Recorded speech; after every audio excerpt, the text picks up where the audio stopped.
I'd like to call to order the monthly meeting of the Frankfort Plant Board. It's Tuesday, January 16th, 2024 at 5 o'clock. We're in the community room at the Frankfort Plant Board. Madam Secretary, call the roll. Member DeLong? I can add, Jason's at home, crud. Member Cuba? Here? Member Mason? Here. Member Snyder? Here. Member Devin Mitchell? Here. We have a quorum. First item is, if you are a member, in December, Senator Williams had asked to speak to us, and the City Commission was meeting at the exact same time as us. So he is going to be here tonight, and he will be here as soon as they adjourn for the day. The Senate's still in, and I told him that whenever he gets here, we'd finish that item and then put him on. So we'll skip over item 1.1, and I'll turn it over to you, Mr. Snyder. Thank you, Mr. Chairman. Item 2 on the agenda is the conduct of a public hearing regarding tariff revisions related to electric refunds for multi-lot developments. This hearing will come to order. My name is John Snyder, and I've been requested by the board to conduct this hearing. With me today are board members and staff of the Frankfort Electric Water Plant Board. We are here to receive comments regarding tariff revisions related to electric refunds for multi-lot developments. This public hearing was advertised in accordance with the regulations for public notification and appeared in the January 6, 2024 edition of the State Journal. To conduct this hearing in organized fashion, we've asked that anyone wishing to comment register via email with Kathy Poe or Kathy Lindsay, and to my knowledge, nobody has registered to make a comment. This hearing will be conducted informally and voluntarily by the Frankfort Electric Water Plant Board in order to accept comments on the above item. Both oral and written comments will be accepted. Any and all persons present who wish to make a statement will be afforded an opportunity to do so. If you have a written statement to accompany your oral presentation, a copy of the written statement should be provided to the board prior to your presentation. Oral presentation should be limited to no more than 3 minutes, and if necessary, I will interrupt and request the presentation be completed due to this time limit. I may ask questions of any person presenting an oral comment where it's necessary to clarify the nature or substance of the comments. The board reserves the right to answer questions at a later date, and it is the job of the board to fairly consider various points of view and information. We want public input and involvement, and I hope you do not find our standards procedures to be restrictive. Additional oral comments and written comments will be accepted and considered if they are submitted no later than the end of our normal business hours on Monday, February 19th, 2024. To submit a comment, you can contact FPB at our number at 352-4372 or on our website at www.fpb.cc. Before we open the floor for comments, Travis McCullough with our electric department will provide a summary of the details.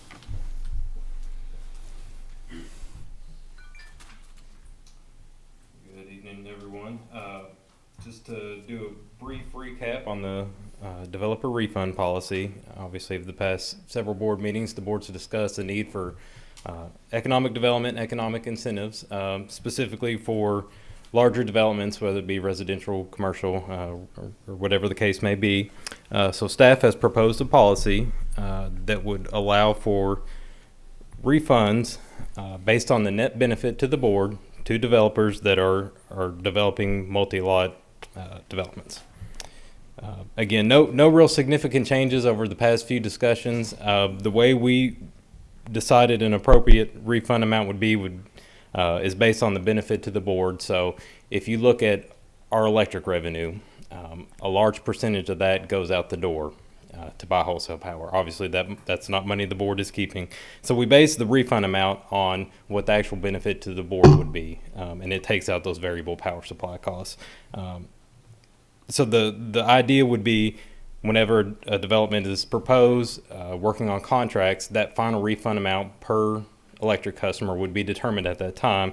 But roughly speaking, you're looking at around $2,000 if it were right now today for a residential or small commercial customer, and somewhere in the $6,000 to $7,000 range for a large power customer. Think like a really large big box store, that type of customer. So again, as far as what's in the public hearing notice, no real significant changes. Hans helped me finalize some of the contract terms. I think that's in the board's package for your review. It's similar to what we've had in the past. Many years ago we did developer refund, so that language is largely similar to what we did then. It just incorporates some of these changes, the refund calculation method, that type of stuff. So again, as far as I know, no comments have been received. So I think certainly we welcome any input on that, but that's what's proposed in the policy. Do any members have any questions? Anyone have any questions? Okay. Travis, thank you very much. All right, thank Again, you. we have nobody signed up to speak. Nobody's here present. Nobody emailed us beforehand. If there's anybody interested in this, I know there's been some talk about this with some development groups. Hopefully this helps that out. Again, we are accepting comments before we vote. We will vote on these at our next meeting on Tuesday, the 20th of February. So you have until Monday, February 19th, to either call us or visit our website to provide your comments. So thank you, Travis, very much, and I'll turn it back over to you, Mr. Chairman. Thank you, sir. Item number 3, action item, approval of minutes. Item 3.1, consider approval of minutes for the December 11th, 2023 special board meeting. Everybody should have a copy of those in front of them. Does anybody have any comments, suggestions, or changes? If not, do we have a motion to adopt? We have a motion to adopt. Do we have a second? Second. We have a motion and second. All those in favor say aye. Aye. Those opposed? Minutes adopted. Item 3.2, consider approving the minutes for the December 18th, 2023 special meeting. Again, everybody should have those in front. Do we have any changes, corrections, revisions? Only had one question. Okay. I couldn't remember, Mr. Snyder, if you were there. Yeah, Yeah, okay. I was there, right. yeah. I remember being there. Yeah, I remember being there. I'm glad you remember, because I was like, wait, was he there? Was he that quiet? Yes. It's so rare. Do we have a motion to adopt? So moved. We have a motion. Do we have a second? Second. We have a motion and second. Any further discussion? If not, all those in favor say aye. Aye. Those opposed? Oh. Mr. Chairman, I am sorry. I thought it was before you do that, we need to, I was not in attendance. That was the one where you all met with NREL. I was not able to be there because I Okay. had work commitments. Oh, that's right. That was So the one. yes, I am sorry. Thank you, Catherine. Yeah. I thought, I had it in my head, we had the Zoom meeting. The Zoom meeting was the last one we had was the last special meeting we had. You're right. You're absolutely right. You're absolutely This right. was when I'm we had down sorry. at the That's Capital City right. Museum. Yes, I'm sorry. I apologize. Thank you, Catherine.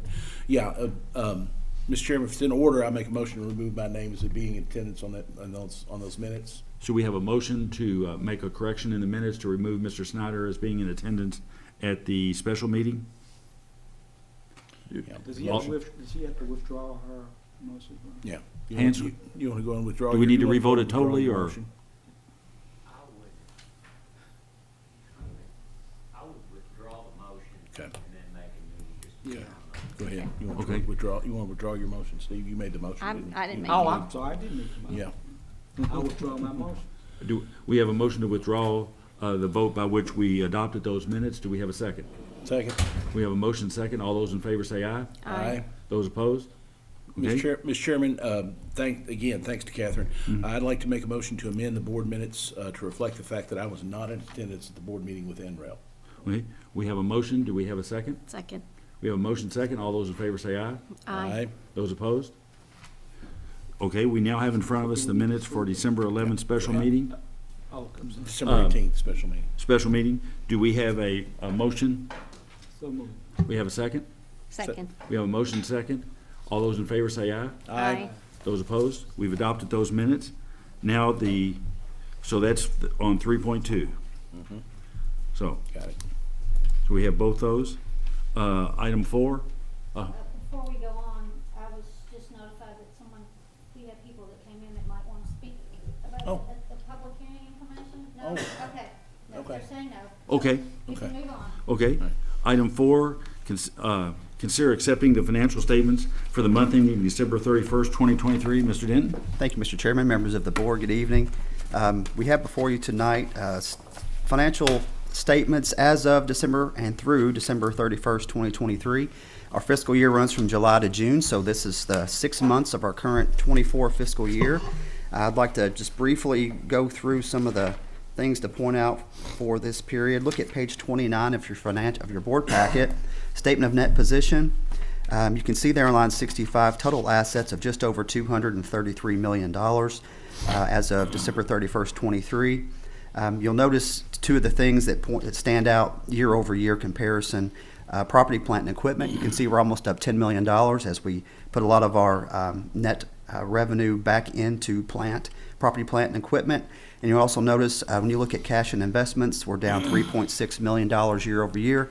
That was planned. If you look at our budget that's out on our website and the board approved, we have about $11 million planned drawdown on cash as we try to keep rates stable while at the same time investing heavily in infrastructure. So that was planned, and we are down 3.6 through the first 6 months of the year.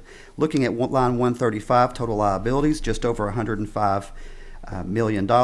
You'll notice something there on line 100. Bonds payable now shows 0 in that column. We, in December, paid off our electric and water plant board bonds, Series 13, so we have no more electric and water revenue bonds, with the FSN lease being our only external debt there on line 105 at $4.5 million. You take your liabilities plus your net position of $128 million, a total of $233 million, which equals your total assets, and that's where you are for December 31st. I'd like to briefly turn over to page 31. That is our bonds leases schedule. You'll notice there that very first Series 13 bonds. We did make that last payment in December, so existing debt outstanding $4.5 million on third-party debt.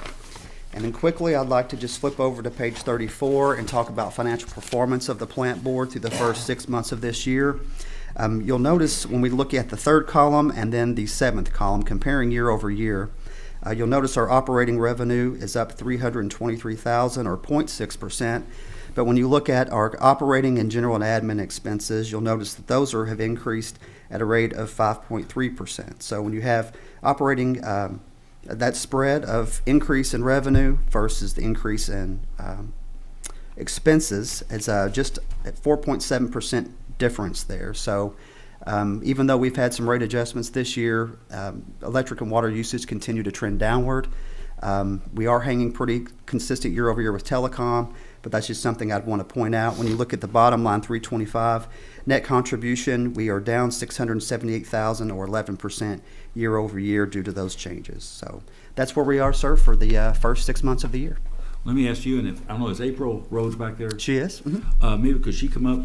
Absolutely. A minute also? Yeah.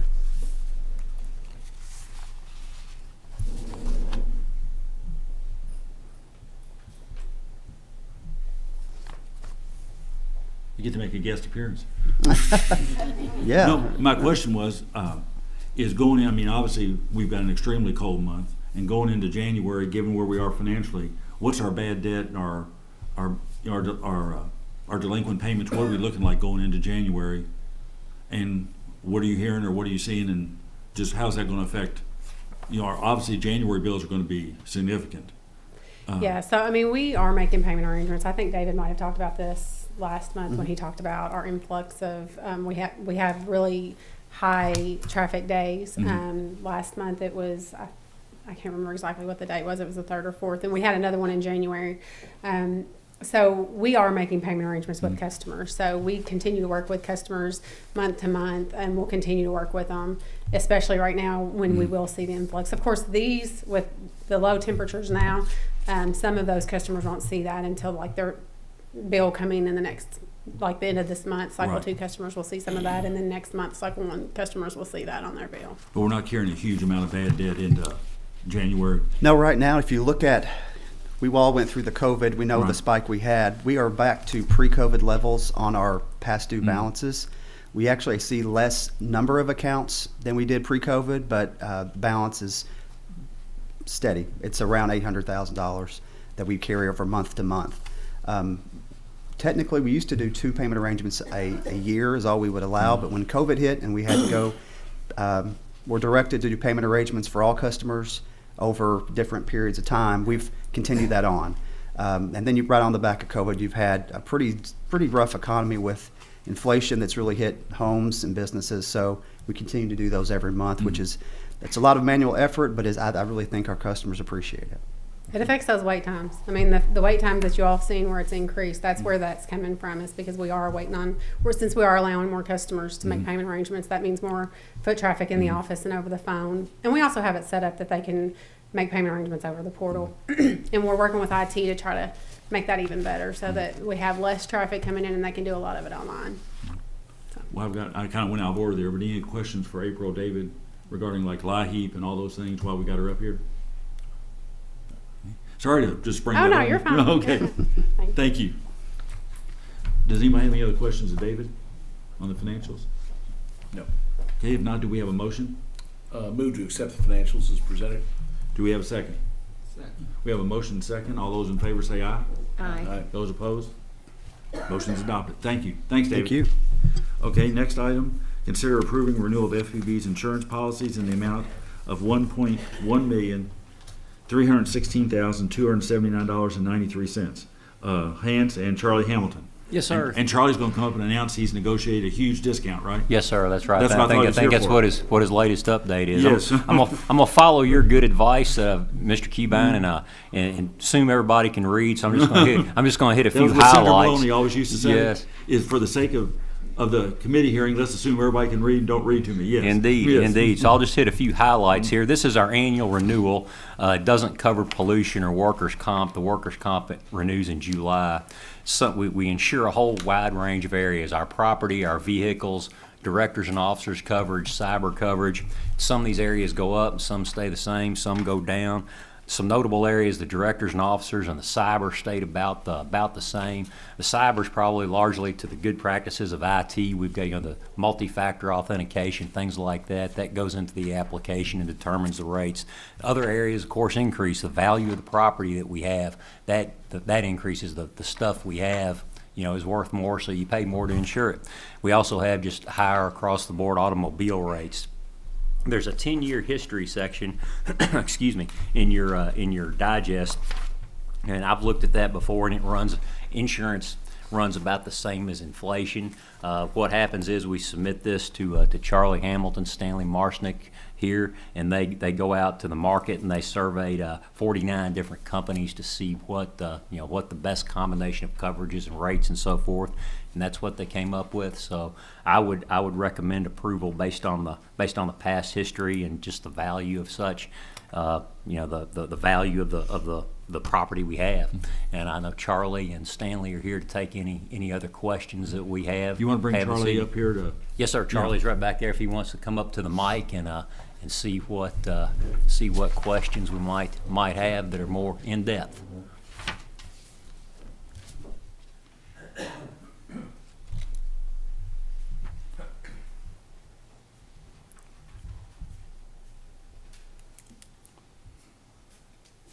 One of the big reasons, and David mentioned this, is that your property values went up a bunch. On the equipment, it went up over $10 million. So you're getting hit on two things: property insurance rates going up, and then your values are going up. Yeah, and I know your thing, and you always do.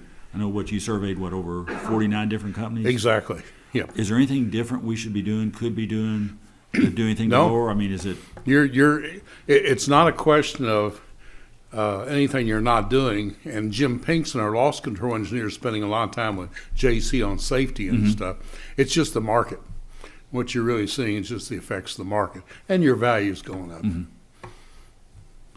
You have some questions while we got Charlie here? I mean, obviously, we don't want to pay more, but it's, I think I sent you, David, today, that Brookings Institute, Yes, sir. that they were trying to predict inflation for the year, and they looked at housing, energy, auto, they looked at, and their basic bottom line was they didn't know. They basically said they looked at all these data points, and it was like, they don't know. It's just, so much of inflation's embedded, so much is, variable. They just don't know where inflation's going. So. Well, and we have market surveys in there too, what the trends are. And so your rates are actually lower, the increases, than what we're normally seeing. And that's a testament to the quality of your business. Does anybody have any questions for Charlie while we've got him here? No. Okay. If not, Charlie, thank you. And You're thank you very always. welcome. You always try to get us. You always work hard to find us the best rate you can. We appreciate it. We appreciate you. Thank Yeah. you. Thank you, sir. Okay. Given that, do we have a motion to adopt the rates and proposal that we have in front of us? So moved. We have a motion. We have a second. Second. We had Catherine and Steve. Okay. Okay. So you got them, Kathy? Yeah. Okay. So all those in favor say aye. Aye. Those opposed? Motion's approved. Thanks, Hans. Thanks, Charlie. Thank you. Next item, informational department reports. Mr. General Manager? Yes, sir. First, we need to have is a public information. Cassie, please. She just rolls right out the door, you know what I mean? All right. Well, Happy New Year, everybody. Welcome to 2024. Very excited for a lot of the things we have going on this year. I'll start out tonight just talking about Cable 10. Basketball season is underway, and that keeps our crew very busy. Friday night, they cover the crosstown rivalry, Frankfurt High at Western Hills, doubleheader. And they look forward to more and more basketball games covering all of our local high school students. And it, like I said, keeps them very busy in addition to other things they have going on as far as creating advertising for our business customers and, of course, our live show 3 mornings a week around 10. It's going great. We, again, we are more and more seeing people who are reaching out to us that want to be honest on the show, that have information they'd like to share. At the end of the year, we had both the mayor and the county judge on for their separate times. Now they each have a time. They come on once a month and talk about things going on in the city and the county. They both came up, were on the show in December and did like a year-end roundup on things that have been happening here in Frankfurt and Franklin County. So we love giving them the opportunity to talk about, just things that are going on here that affect all of our customers. In addition to that, our communications and marketing team has been really busy with our educational campaign of IWantMyFPB.com. We encourage all of our customers to go to that website, check out things that are happening that affect not only the plant board, our local employees, but things that may affect all of our customers. Again, just encourage you to go to that webpage and check it out. We made a presentation to the City Commission last week, 2 weeks ago, to talk about possible issues that may be affecting the plant board in the future, any possible legislation that might dismantle the plant board, or the possibilities and how that might affect, again, not only our company and our employees, but also rates for our customers and services, and how, again, we appreciate their support. The City Commission obviously provided a resolution of support for us, in addition to the fiscal court, which also provided a letter of support. So we're happy to report that we have unanimous support from our city and county leadership for the Frankfurt Plant Board. And, we're reaching out to other leadership here in our community to see if we can count on that as well. We have a couple of things coming up. A week from today, on January 23rd, the Chamber hosts a State of the Community event. We are always a participating partner in that. This year, it is at 9 a.m. on Tuesday, January 23rd. It's a breakfast. And the last 2 years we've had it at the Foundry, but there's been so much interest that we've needed a bigger venue. So we are having it at KSU campus, at the Cooperative Extension Building. And that's right there by the Exum Center, and there's a parking lot right there between the Exum Center and the co-op building. So that's at 9 o'clock. As Frankfurt Plant Board members, because we're members of the chamber, it doesn't cost anything. If it's something you're interested in going to, let me know, and I can make sure I can get you guys signed up, because they just need to know how many to plan for. So, Hence, if more than 2 of us want to go, does that create any issues? Or since it's a community event, we're just attending, does that create any problem if more than 2 of us want to go? If there's no discussion of public business, if you're just there listening, kind of taking things in, if you're not kind of deliberating. We can just attend. Okay, so if anybody wants to go, make sure they let Kathy know, so. yeah. Okay. Yeah. All right. Again, this is the 3rd year that we've had this event and that we have participated. It is a chance for the leaders of our community to just kind of, again, give a report on the state of the community. Judge Mueller will be there, Mayor Wilkerson, Mark Kopp from Franklin County Schools, Sherry Satterley from Frankfurt Independent, and then Dr. Acuppo from Kentucky State University will be in attendance and be speaking. They take questions from the audience. Any viewers that are watching that are interested in going, they're welcome to come. It's a public event. If you're not a member of the chamber, it will cost you $10. But just go to the Frankfurt Area Chamber of Commerce website, and there'll be a link where you can get registered and signed up. And that's about all I have for now, so appreciate it. Any questions for Kathy? You're sounding better. Getting there. Yeah. Baby steps. Thank you, guys. Thank you. Mr. Chairman, it's a knock, David Denton. Yes, Darren's out with the flu, so I'll cover knock real quick. The Okay. monthly report there is on page 173. You can see there were 405 locate requests during December and over 2,000 calls entered. Customer service, I should say, knock has assisted in the last few months, being in the customer service queue and helping us to keep those wait times in check, so we really appreciate that. And things are progressing well in that department, and that's it for the month. Okay. Thank you, Mr. Chairman. Next will be the customer service, April. So you're coming back again? Wasn't for punishment. If you just waited. If I just waited. The customer service reports are page 175 to 179. Again, just pretty well a typical month. We are averaging about a 2-minute wait time between the 3 tiers. And like I said, that's up from what it previously was. But a lot of that is because of the payment arrangements and those peak days. We've got what we call the perfect storm. When the bills that are due the first, you have people that are only get paid on the third, and then you have a non-paid disconnect on the fifth. If the third falls on a Monday or a Tuesday, those days are peak days, and we can sometimes have over 1,000 customers between phone calls in the office and through the drive-through. Just kind of want to update you on a couple of projects that we have going on. Well, a project that we have going on, and give you some information about ACP. We are still moving forward with kiosks right now. We are delayed a little bit with the work that needs to be done in the drive-through. They're going to have to put steel beams out there, and with the weather, it's too cold right now for them to drill into the concrete, but that should be happening in the next week or two. And then the other thing that I'd like to discuss is we were made aware last week that the Affordable Connectivity Program is winding down. Unless Congress provides additional funds, they're looking at the money running out. Now, that's the $10 a month? The 30. The 30. For the 30 a internet month. service. And so that's looking to wind down. They think they'll be out of funding by about April.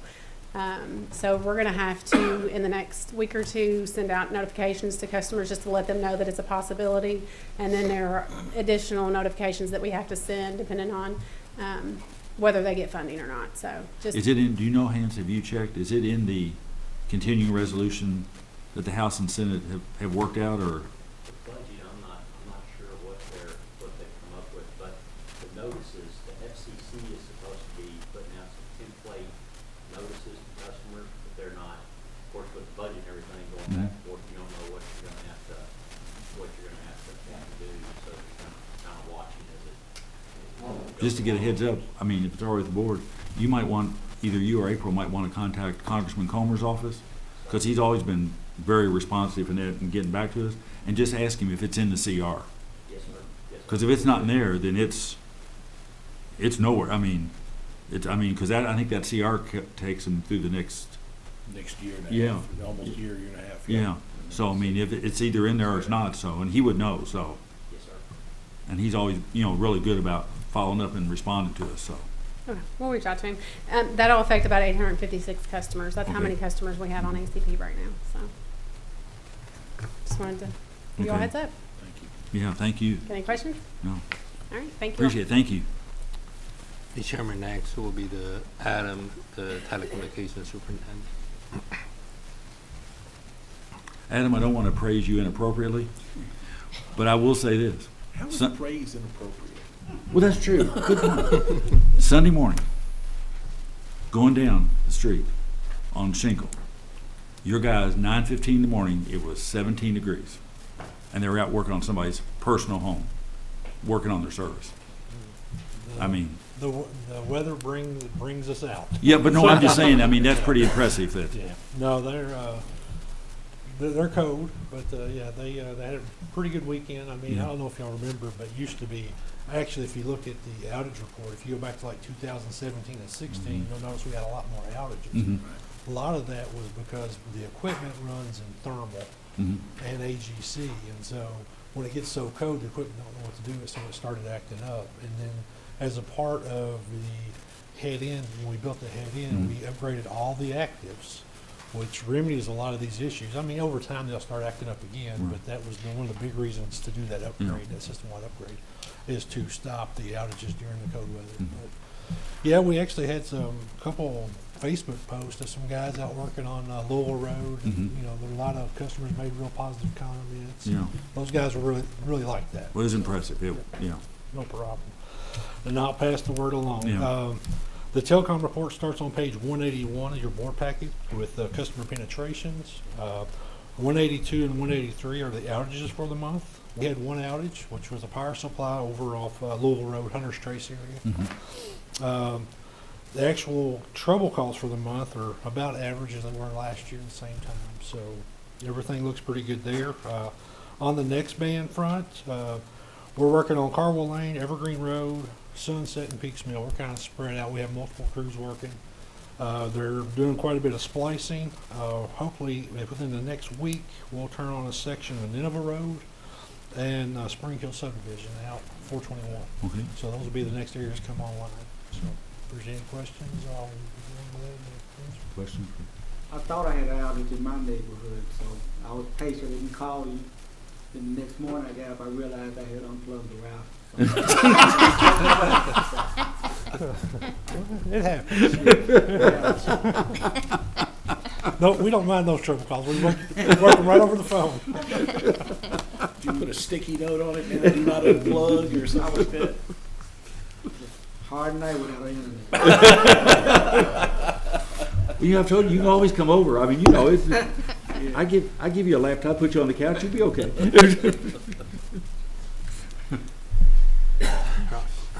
Electric Department, Superintendent. Good evening, How you doing? Mr. Chair, members of the board. I'm Russ Carter with Electric Operations. Our electric department, departmental reports start on page 185. Your budget package. You can see there on page 185 our SAIDI numbers for the month come in at 42.133. If you flip over to page 186, you can see the causes of those outages are charted there. Page 187 has the total number of interruptions for the month at 19. And then page 188 lists those interruptions by minutes of customer interruption.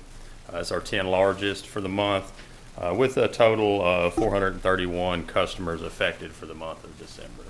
2023 was a pretty busy year for us.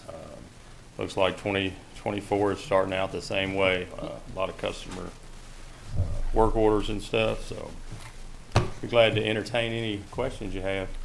Has the last couple of days been, with the first big dip, have we had much issues? I know we haven't had ice or anything, but.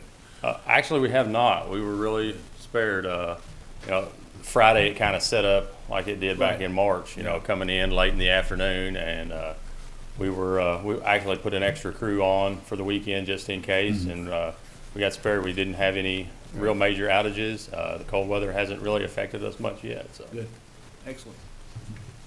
Anything else? All right. Thank you all. Next is SEPA, Travis.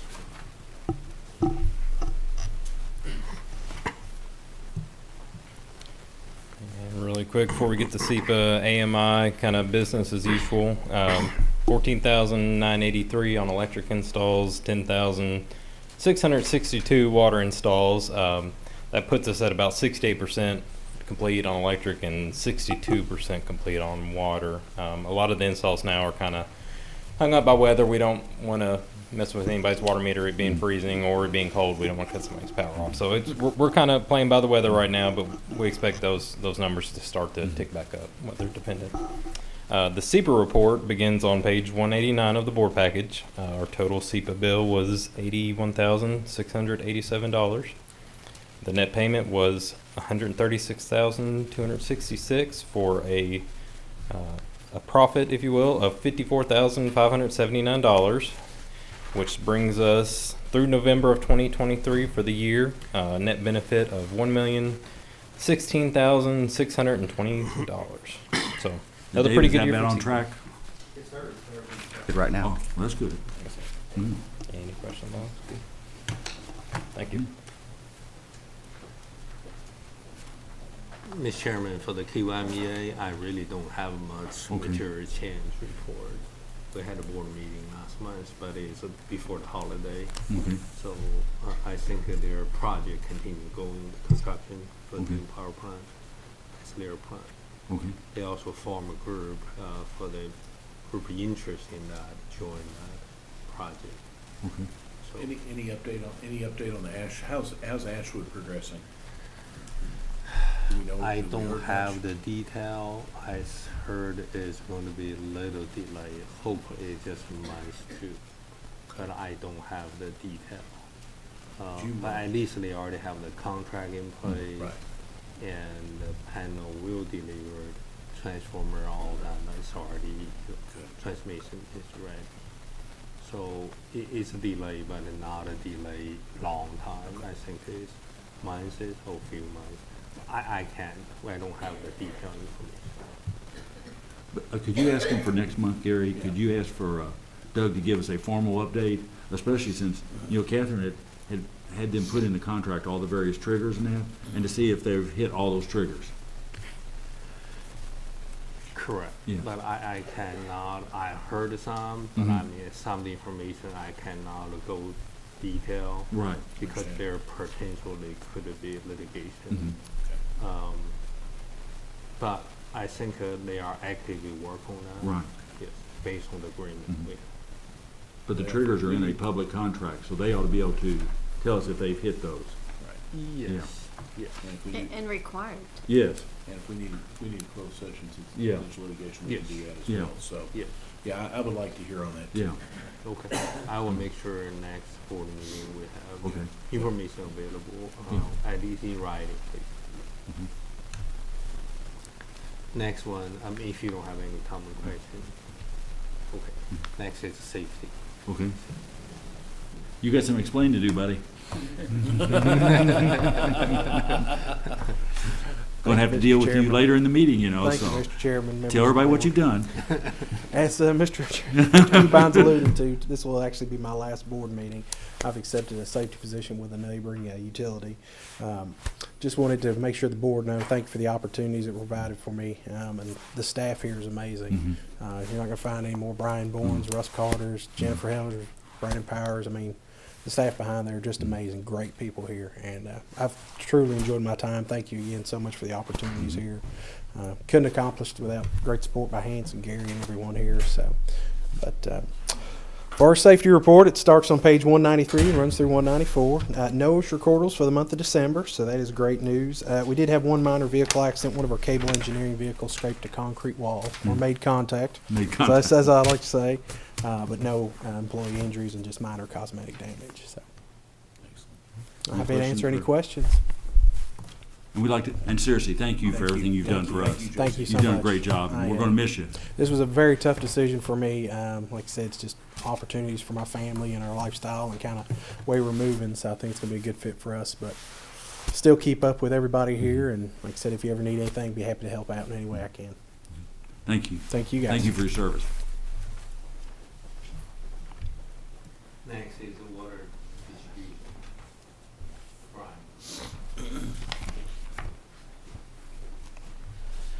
Good afternoon. First of all, I'd like to say JC, I've enjoyed working with JC. Safety is very important to all of us, and he took our safety program up a notch or two, and so we're going to miss you, JC, and thank you for everything you've done for our department, all the departments. Good afternoon, Mr. Chairman, board members. The water distribution monthly reports on page 195 through 197. We installed 12 new services.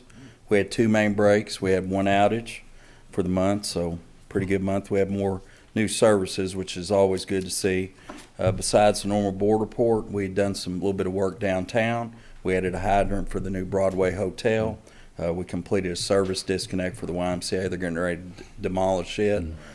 During this cold snap that we've had currently, we've had 10 to 12 calls so far. Most of them have been no water, people's lines freezing up. Of course, it's going to get worse. So When it starts to thaw. yeah, the thaw out will probably give us more people having busted lines, so we'll be running hard then. But so far we haven't even had a main break yet, so knock on wood there. So I'll answer any questions if you have any. Any questions? Do you want to give any tips to homeowners while you got the floor? Well, it's very important to always keep an eye on what the weather's going to do. That's for sure. But for the freezing temperatures, it's very important to leave your cabinets open, leave your water. If you really need to know your plumbing because there's some houses that are really insulated well that don't need to do some of the things that the older houses downtown need to do. So if you're in a house that you can have issues with freezing, you need to let your water run. You need to open up your cabinets. If you have severe issues with that, space heaters, but always make sure you're running those in a safe manner. Those are several things. And if you do freeze up, it would probably be a good idea to call the plant board, let us come down, turn your water meter off, let you maybe get a plumber or get the lines thawed out, and then we can come back and turn the water back on that way. Because if you freeze up and it ruptures when you're asleep, you can have a big mess. And would there be a charge to a customer for us to come down and turn that off for them? No, that's part of our trouble call service. Right. We're there 24/7. So. And for a customer listening, in order over a period of time like this, 3, 4, 5 days, whatever, just to let a stream of water, what would that do to their bill? I mean, you don't have to have a huge stream of water, just a minor trickle through there. So you're not talking anything that it's not going to really inflate your bill that much if you use a couple extra 100 gallons of water to keep your pipes from freezing. It's not nothing compared to what the cost of that pipe to get a plumber out there to fix a ruptured line is going to cost a whole lot more than just taking the time to run your water. So. But those are several things to do, and like I say, if customers have any questions, they need to reach out to us, and we can give them more tips. And folks also need to know where their shutoff is Exactly, inside their house. exactly. Yeah. And some of the older houses downtown, the shutoff valves, they could be in a crawl space. Right. They could get really hard to get to. And if you got elderly people that they can't get to them, they need to just go on and call us, and we'll have our trouble call guy come and get the water shut off. Yeah. So. Thanks, sir. Yep. Any other questions? All right. Does this plastic pipe? You're talking about the PEX PEX pipe. I mean, it just depends. I mean, copper pipe, PEX pipe. I mean, it all can. I mean, if it's on an exterior wall, it can all freeze. The only good thing about the PEX pipe is it can expand, so it can actually freeze, expand, but copper, if it freezes, it's going to split. It's going to split. So. Yeah. And I've had experience with the PEX pipe. I've got a shower in a certain area of my house that will freeze and then it will thaw. I mean, it has done that on a couple of occasions. But I've got others where I have to run my. I know which faucets I have to run, which faucets I don't. Yeah, so, that's the thing. Everybody's house is different. Exactly. Being familiar with your plumbing is the key to it. So, but if you don't know, if you moved in somewhere new, it's probably a good idea. Right. When you go on and let your water run. Definitely. Absolutely. So, yeah. Thank you all very much. Thank you.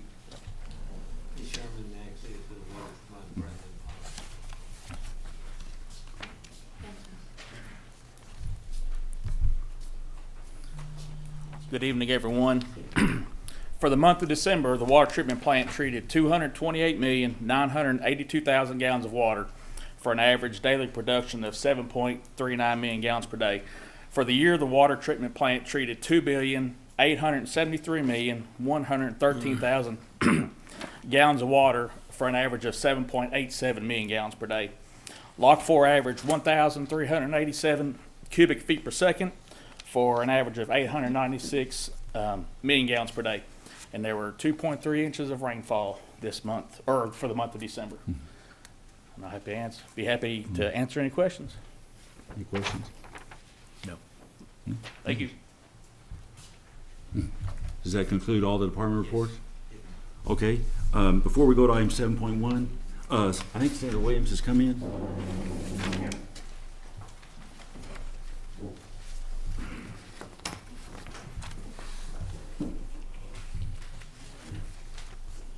Is he come?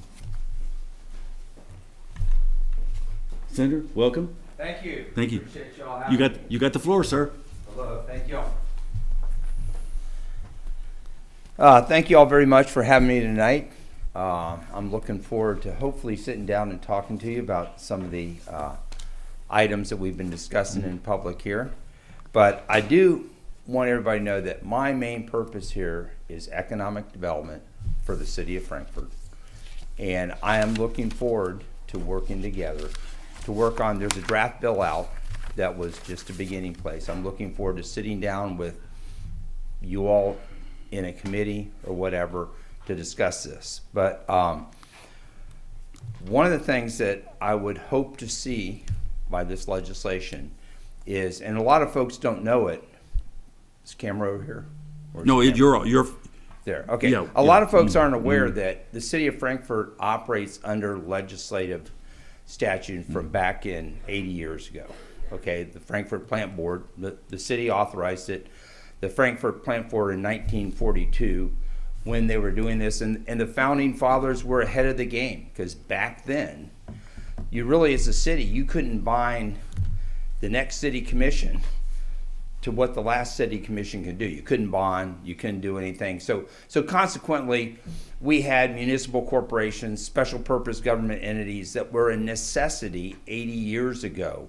If you were a city and you were trying to operate utilities, this is something that had to be done.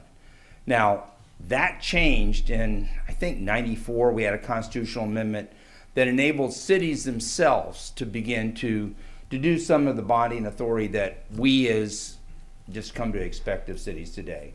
Now, a lot of the cities continued the special purpose government entities and continue to have municipal corporations, but in general, cities can do the things that are needed to be done.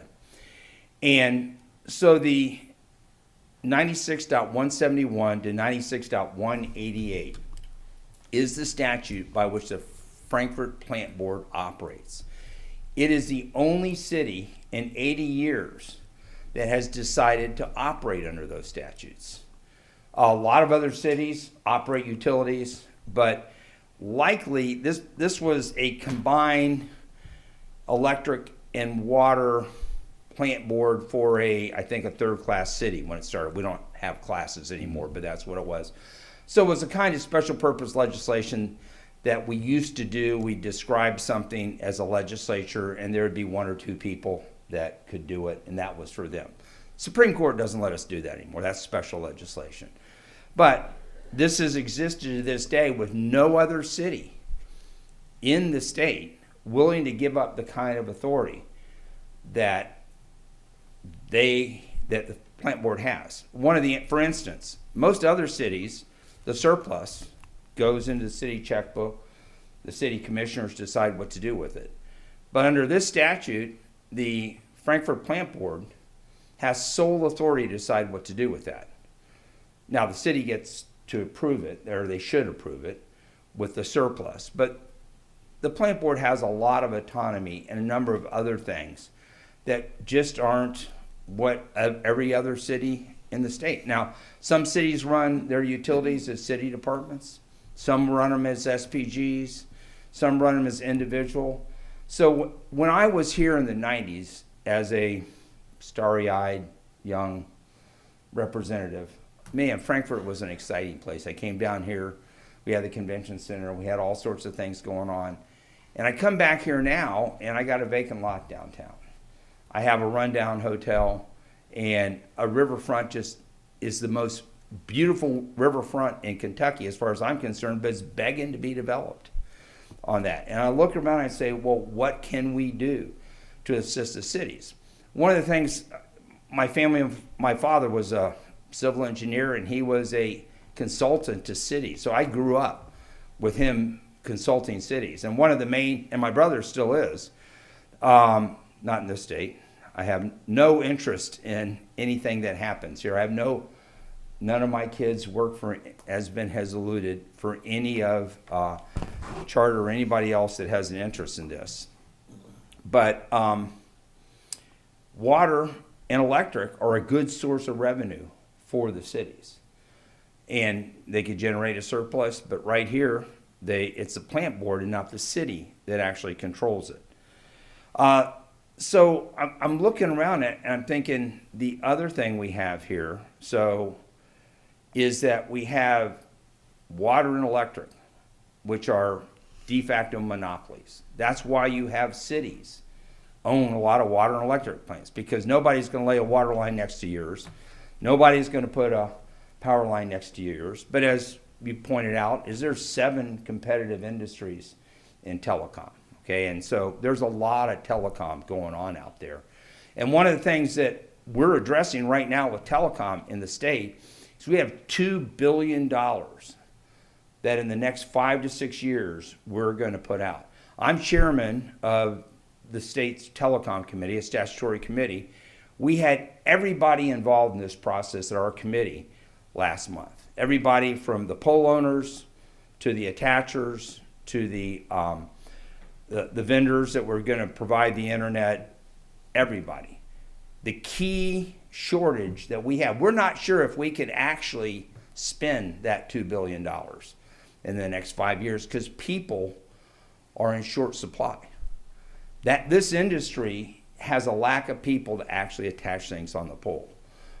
And once it's done, there's going to be hundreds of thousands of customers that need support. So this is an industry that is really taking off. But it's a very different industry. So we have a water and electric plant that are monopolies. And we have a telecom business that is very competitive. And we chose, back when we deregulated AT&T back in the day, that we were going to take telecom competitive. And then we chose about 10 years ago to totally deregulate it. So it's a competitive business. So these things are different businesses. And it was created from the surplus. Now, I'm not saying that anything was done wrong here. I'm not saying there's illegal, not saying there's anything that was done wrong, but that whole telecom business is from the surplus.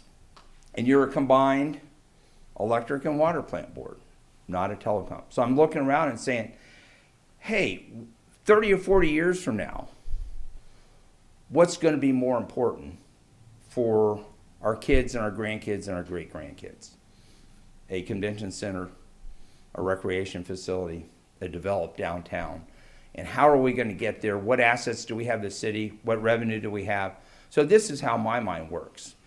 But as I got into it and looked, I am not trying to make that decision for anybody here. I am a strong believer in local control, and that the local city council, the local community should be making that decision. But right now they're prevented from making that decision. That's why I was saying, can the city council? I was told no, you got to dissolve the whole plant board in order to deal with this surplus. I don't think that's right. I'm not going to make the decision anyway. What my goal is to get the legislature out of the process, okay? I am not trying to get the legislature to do anything. There's nothing in the draft bill. And there's a lot of problems in the draft bill. I want to sit down and have a discussion. Several of your committee members know how these bills get made. You sit down, your board members, you work on these. And it was a first pass because there was so much misinformation, so much really fantasy out there about what was going on. I thought I'd just get something down, and then we can start talking about it. And that's all I want to do, is talk about where we're going, how we can get to a reasonable position, and deal with some of the realities of what we're going to face that didn't exist 80 years ago. The cable industry is essentially going away. When the plant board started in 42, nobody even, would not have believed that we do what we do with telecom, okay? And it just was not. And then they got into TV, got into cable. These guys are visionaries. They're businessmen. They saw a wave, they got on it, and they did a good job running. And your employees have done a good job. But this is a technology industry. I've got an MS&EE. It's all software. And my technology, anything I learned in school back when I got my master's is gone. I don't use it anymore. It's turned over 3 or 4 times since then, okay? Because the industry is totally different. And this is the same thing with telecom. I still believe at some point between now and the end of the century, between now and our great-grandkids, when this whole model of how cable is done, somebody has got to be able to make a decision to say, This is a competitive model. And unlike water and electric, we need to treat it differently and do something differently with it. I do not want the legislature to be impeding the local city council or your local elected officials from when the time comes to make that decision, okay? Quite frankly, I'm thinking it's coming sooner than many may think. 5G, and this is one of the things, because being in the industry, 5G is not for the remote areas. I was at a 5G conference as a legislative conference where they talked about they're going to triple the bandwidth available in 5G, and the target of 5G is your all's core customers right in the city. They put a $50,000 to $100,000 station on top of a telephone pole every other block, and everybody gets gigabit or 500 megabit and very fast service. And so that is that 5G market, and they've made it very clear as the 5G we know today, we think of as 5G, will not be the 5G 10 years from now, because they already have in process the technology to really compete with fiber and wired. And a lot of people would rather have this and move it around with them. They'll have a little router that picks up the 5G and broadcasts locally. That, you know, AT&T at home, Verizon at home, all these things are coming down the road aimed at your core customers. So again, I want to get the legislature out of telling the local officials what to do. I want to enable the local officials to do it. I think you have no problem. We get the legislature out of it, empower the local officials to deal with the surplus and be able to deal with the telecom independently of your water and sewer. I don't think you got any problem. They've already said it. They're not going to shut it down now. But there's going to be some hard decisions in the future. I'm not going to make them. I don't want the legislator to make them. I think that the local officials should make them. One of the key cornerstones of local government, and I'm a strong proponent of local government, is that a former city council cannot bind a future city council. So a future city council has the ability to unwind what a former city council did. Now, it used to be so strong, they could unwind any contract, anything. You know, we changed the laws, we set up in 94, so they can't unwind bonding, they can't unwind contracts, or if they try, they're gonna pay a lot of money, so they're not gonna do it. So, so there is some hesitancy, but in terms of how the city operates its utilities, within the constraints of their contracts and their bonding, the next city council we elect here, I'm not going to have anything to do with it as a legislature. They need to be free to make the local choices that 2 years or 4 years or the next decade down the road, and not be bound to a statute that was created what would then probably be 100 years from now, okay? Just 80 years ago. So that's my goal, is to actually get the legislature out between the plant board and the city council and empower future city councils to unwind decisions that can be unwound by previous city councils. It's just local control, but nothing to force them. I'm not going to force them one way or the other. The only thing the bill I have at hand forces is evaluation on, and not even on the water and sewer, just evaluation on the telecom. Okay, I think in order to make a decision, they should have evaluation on it. So that's really what this is about. And when there is some discussion of what is or what isn't surplus, quite frankly, I've heard you say, I don't know these numbers, I heard you say you do $1.2 million of in-kind services. Well, I know you're trying to do the best. You are doing what you can for the city. And I'm not saying they're bad services, they're not saying unintended, but that surplus, that's for the city council to make. It's not for the plant board. The way I read the statute, even as it is now, it's not for the plant board to decide what to do with their surplus. Every other city council in the state that has this, I mean, it's the city council that decides. So that's really what I'm looking for, is say that's the city council. You don't, we have AT&T here in the community. They go to the Chamber of Commerce, They live among us. Their workers live here. All sorts of people live here. They pay property tax as well as collect the utility tax, okay? You collect the utility tax, but you don't pay the property tax to the schools. You decide how the schools should use whatever money, and I don't know how much money you give them, and I don't know how much the property tax should be, but that's the school board. They're elected officials. They set a property tax for people, and they're the ones that decide how that's spent. Everybody wants me, and I'm a strong proponent of fee in lieu of service, okay? I want the state, and I think the state absolutely should pay much more in fee in lieu of service than they do. And I'm working on some ways to try to make that happen. But you're authorized to pay school board taxes as fees I say in lieu of service, in lieu of taxes, excuse me. Fees in lieu of taxes. And you haven't done that. And it's hard for me to go to another 135 other legislators and say, hey, we need to get money here. We need to have fee in lieu of taxes for the state to pay the city of Frankfort, but the Frankfort Plan Board is not paying fee in lieu of taxes to the school board, okay, or to the city, which they could do. So I was trying to address that in the bill, okay? I think it will help me in trying to extend the fee in lieu of taxes statewide. One of my other concerns is just the structure, and this is not unique to the plant board. And I don't know how quite to address it. I'd like to sit down and talk to you about that. Is 1/3 of your customers do not live in the city of Frankfort, okay? So we now have a situation that I love my co-op. I've got a co-op. We got lots of co-ops around the street. They're ratepayers. I can go to the annual meeting. I can vote on my board members. I can nominate board members. I participate in it. They make it a very participatory process. But 1/3 of your members can't even vote on the city commission or the mayor. And I don't know that the third is an accurate number. I've just been told, so you can correct me on what that is. But they have no say. And my co-op is regulated by the Public Service Commission. Okay.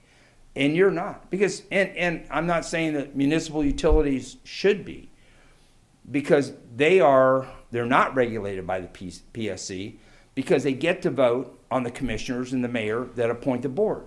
However, I got a structural problem here, because 1/3 of your ratepayers have no say in your structure. I've been told that if one of you all were to move to the county, you'd take them off the board. I don't know, maybe it's outside your service area, maybe it's to the county. But that to me just seems like a structural inequity. You're sort of caught between a municipal city utility and a true ratepayer utility, where the ratepayers are really decide what happens and do the nominations for the board. So again, you have this unique structure that no other municipality in the state operates under. And when I look around in this day and age, I'm thinking we need to have a conversation about that. My goal is to get the legislature out of that and be much more local control. That's all it is. So what I'd like you to do, I sent a couple letters to talk to y'all individually, and I've talked to Chairman Cubine and Gary, and I had another meeting with Steve, but I'd like to sit down. Maybe you could form a committee. We can sit down and talk about things in the bill. There are things in the bill that I need to be changed, okay? I mean, there's this terminology on transfer is really just a placeholder. I don't know how to do that. The time frames are too tight, okay? I'm not really intending that to be there. I was just getting things out so we could have a discussion on this. And that's really, we got plenty of time in this legislature to sit down and discuss how we can better provide local control to the city and better serve the ratepayers that live in the county. And I was elected from the city and the county. That's really what I'm about. And if you all have any questions for me about the bill or about anything you want to do, but I would hope at the end of this meeting or sometime that you would appoint, if you don't want to come to me individually, that's fine. But if you want to appoint a committee to come up there and sit down and talk about this bill and talk about the changes that I think need to be made so that the legislature gets out of the process now and for the future, and so that the city council is better empowered to make decisions that the next city council will make about their utilities, because these are city utilities. Okay, so that's really what I'm talking about. I'll open up to questions if you have any questions. Does anyone have any questions for Senator Williams? Well, thank you for being here. Oh. You're welcome anytime. Thank you. Senator. I had just a basic question, but I think you've answered it. You've not filed the legislation yet. We've seen BR 497. I did a draft and I sent it out to the city, the county, and you all. And unfortunately, I would love to have published that, but they've taken away our ability to really, as an official document, publish BRs. You know, I could publish it on a website. I thought you guys could publish it on your sites, which is probably more, but I have not dropped the bill because I'm not happy with the bill the way it exists. And I want to have conversations with you all. I've twice sent letters asking you all to meet with me.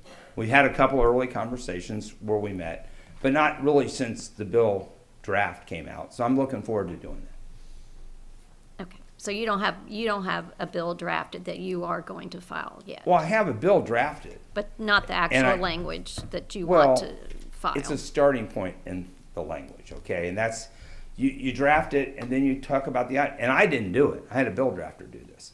And this whole thing about special purpose government entities, this is not something that I just woke up one day and invented, the city and SPGEs.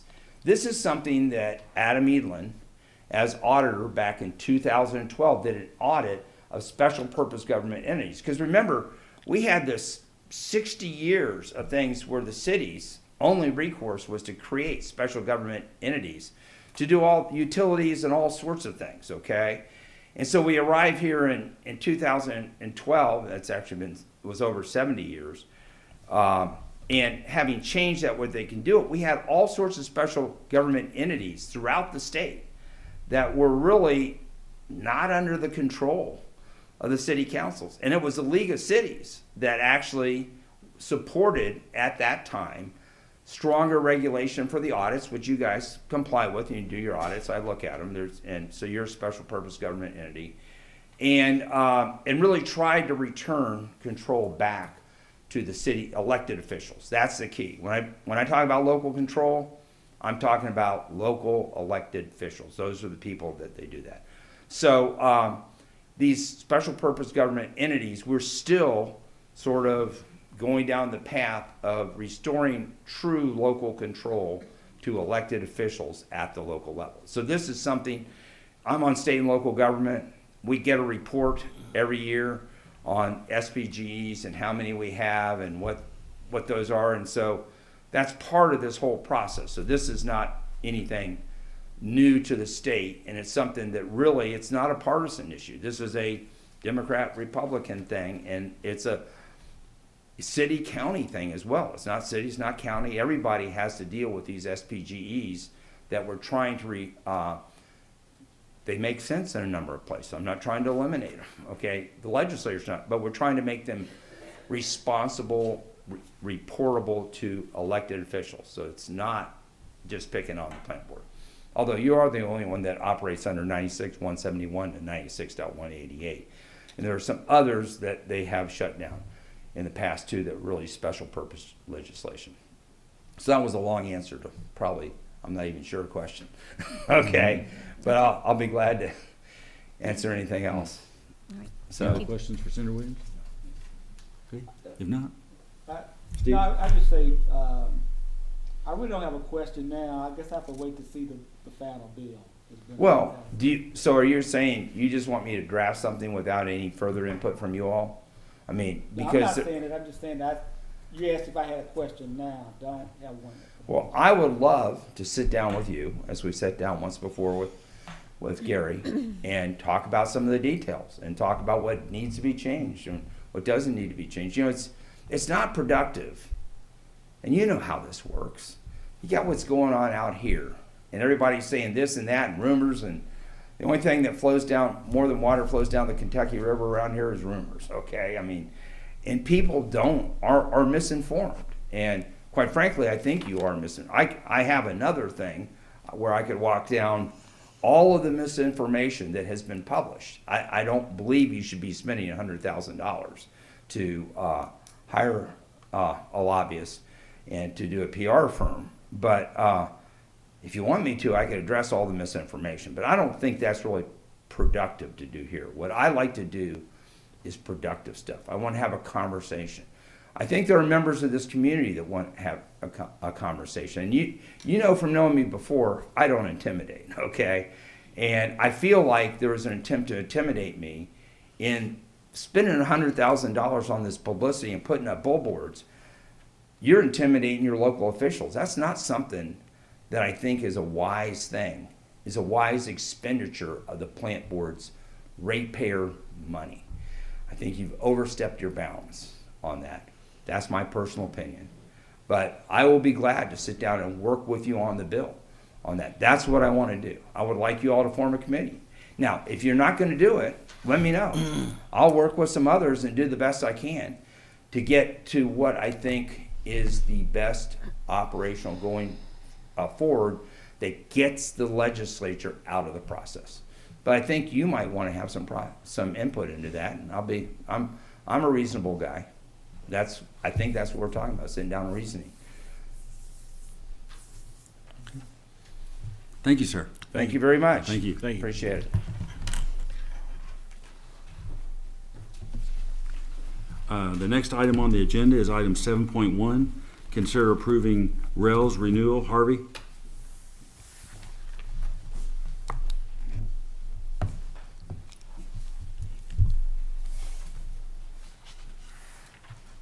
Thank you, Mr. Chairman, members of the board. Staff recommends approval of the Reels renewal. This is an NCTC agreement with a term through December 31st of 2026. Reels is on channel 100 on the optional preferred cable package and contains programming related to or connected to true crime, investigation, and celebrities. It is the 10th most watched preferred cable network. We've carried it since 2012. The rate reset and annual increases are below budgeted numbers. TVE rights are included in this agreement, and no additional carriage requirements or obligations are included in this agreement. The Assistant GM for Administration has reviewed it, and it meets with his approval, and I'll be happy to answer any questions you have on this item. Do we have any questions for Harvey? Okay, if not, do we have a motion? So moved. Do we have a second? Second. We have a motion second. All those in favor say aye. Aye. Those opposed? Approved. Item 7.2, consider approving tennis channel amendment. Harvey? Thank you, sir. Staff recommends approval of the tennis channel amendment. This is another NCTC agreement with a term through December 31st of 2028. We currently carry tennis channel on preferred cable, channel 151, and it's the only 24-hour television-based multimedia destination dedicated to the tennis sport and lifestyle. Authenticated rights are included in this agreement. Rate increases are below the budgeted amounts, and there are no additional carriage requirements or obligations, and staff attorney has reviewed it and meets with his approval, and I'll be happy to answer any questions on this item. Okay. Any questions for Harvey on this one? If not, do we have a motion? So moved. We have a motion. Do we have a second? Second. We have a motion and second. All those in favor say aye. Aye. Those opposed? Approved. Okay, Harvey. Item 7.3, consider retransmission consent agreements with Gray Television Group, WKYT and Wave TV, Morris Network, WTVQ, and Hearst Properties, WLKY. Thank you, sir. Every 3 years, FPB must renegotiate our retransmission consent agreements with all of the local broadcasters in Lexington and Louisville. If you recall, at the December meeting, the board approved agreements with Scripps. That's for WLAX, which is the NBC out of Lexington. Nexstar, which owns WDKY, the Fox out of Lexington, and Tegna, which owns WHAS, the ABC affiliate out of Louisville. Over the past 30 days, staff has continued to negotiate agreements with the remaining 4 broadcasters. We had hoped to bring the Gray agreement to you all tonight, but the NCTC is continuing to negotiate with Gray. They had an initial extension through January 12th, and an additional extension was just signed through January 19th. So that's for WKYT, the CBS out of Lexington and Wave, the NBC out of Louisville. We'd expect to bring those to you guys in the February meeting. At this point, staff is presenting 2 agreements for your consideration tonight. The Morris agreement, Morris Network for carriage of WTVQ on Channel 8 and My TVQ on Channel 18 through December 31st of 2026. And then with Hearst Properties for carriage of WLKY, the CBS out of Louisville on Channel 12, and that's through September 30th of 2028. Staff and the Cable Advisory Committee recommend approving these agreements for WTVQ and WLKY, and anticipate bringing the gray agreement for your consideration at the February meeting. The staff attorneys reviewed these agreements and meet with his approval, and I'd be happy to answer any questions on this item. You might, Harvey, for the record, I'm sorry. Hold on a second. Go on, John. Yes, Harvey, I believe you said something. You said one of those was going to expire September 30th of 28? Yes, sir. Hearst had asked if we would be interested in doing a 5-year agreement. Oh, okay. And they kept the rate increases. They're not flat, but they're under 3% on those Okay. years out. So we felt All right, like sure. avoiding that reset was worth the extra couple years. And the September 30th is usually a different date than what most of the broadcasts do. Yeah, I mean, I is there love a not reason doing behind 8 that? of these at Yeah, the same time. I appreciate that. Yeah. Yeah. The only other question I have is if the gray agreements, the 19th, it's always this brinksmanship, and it's always this, what are you going to do? Yeah. If they do come to an agreement, would we need to have a special meeting, or would we have time in order to approve? There's generally an opt-in window the NCTC and the programmers will agree to. It's generally a month, so I would say that we should be clear to last until February. Okay. And we'll certainly let you know if that's not the case. If not, we can always do a Zoom meeting to approve whatever we need to approve. And one other thing, do you think they will come to an agreement by next week or the end of this week now? I'm not for sure. I think they're pretty far away. They made a little bit of progress, but I think they're not on bad terms. I think they're both committed to getting to an agreement, but I think they're still pretty far apart. So it's possible we get another extension.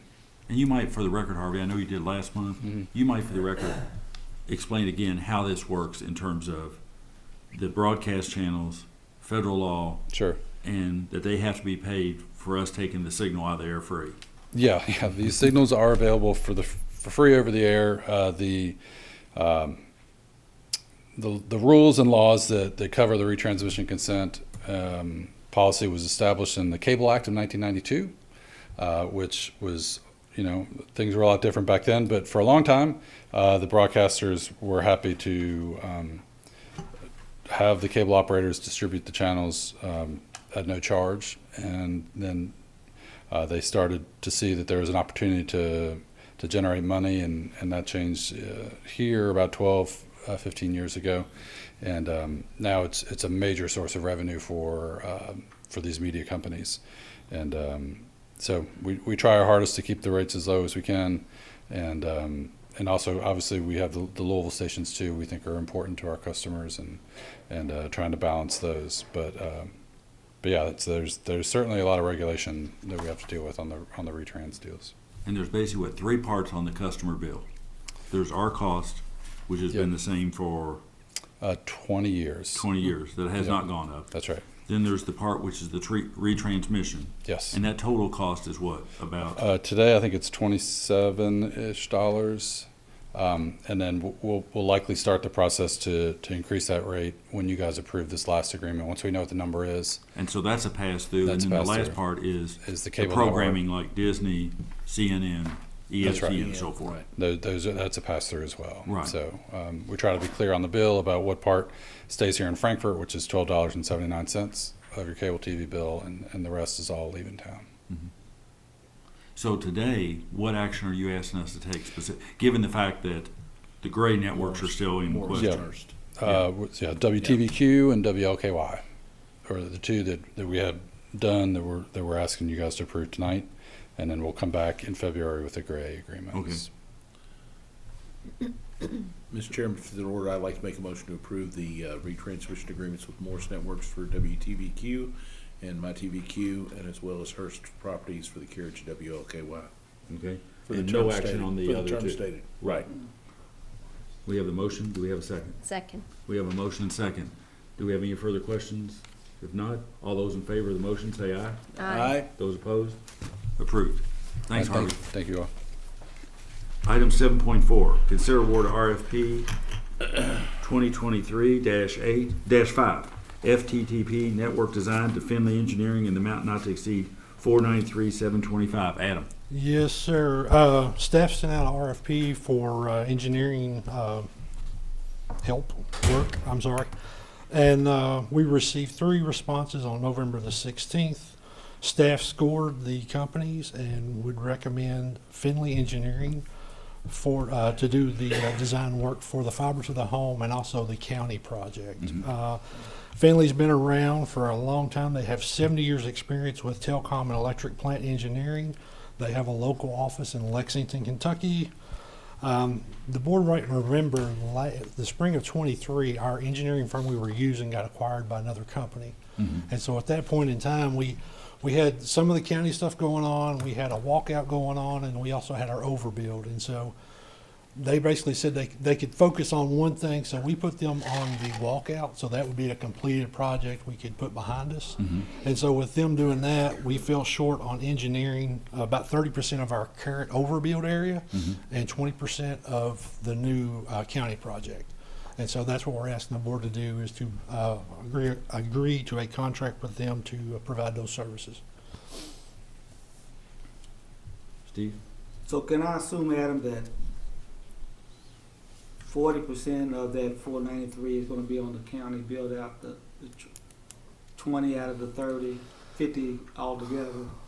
It will be close. So what we've done is, that number is kind of like, we're thinking we'll have this many permits that we'll have to get for the county, this many for an overbuild. So it depends if those numbers hold true, that will be about right. So I think we'll be a little bit over on the county side, but the good thing about it is the engineering of that whole project's only 5% of the total cost. And I think we'll have enough to make up for that for anything that we're over on the county project, sir. So will we favor the city side first, since we're still, I guess, a little bit up in the air? We're really, we're hoping to get everything done in the next 12 months. So it's going to be whatever we can focus them on as far as, so if the grants come in, we have a timeline there. We got another item later to discuss that. So really it's going to be, they will give so many staff our overbuild area and so many staff our new build. The new build will probably take a little bit longer just because of the amount of permits we'll have to have, some railroad crossings and those things that take time. So we want to get a head start on those. Any other questions of Adam on this contract? Okay, if not, do we have a motion? So We have a motion. Do we have a second? Second. We have a motion and second. Any further discussion? If not, all those in favor say aye. Aye. Those opposed? Contract's approved. Thank you, sir. Item 7.5, consider award of bid invitation number 1797, metal poles to Gresco Utility Company in the amount of $59,430. Jennifer? Good evening. This was just a bid for normal inventory item of metal poles. And a full load of those, it exceeds the bid amount. So the low bidder met the specs, and they actually have the lowest lead time also. Any questions for Jennifer? Okay, if not, do we have a motion? So moved. Do we have a second? Second. We have a motion and second. All those in favor say aye. Aye. Those opposed? Thank you. Contract's approved. Thank you. Item 7.6, consider appointment of interim safety director, Michelle and Hans. And this is totally because of JC's actions, right? It's all JC's. It all is JC. Totally uncalled for. Good evening, board chair and members of the board. FPB's current safety director has accepted a new position, and his last day would be January 22nd of 24. Staff asked the board to move to appoint Tyler Fitch as the interim safety director. As there are only 2 full-time safety individuals in the department, staff plans to post the position as soon as possible. Questions? Now, the other option would be is not to process JC out.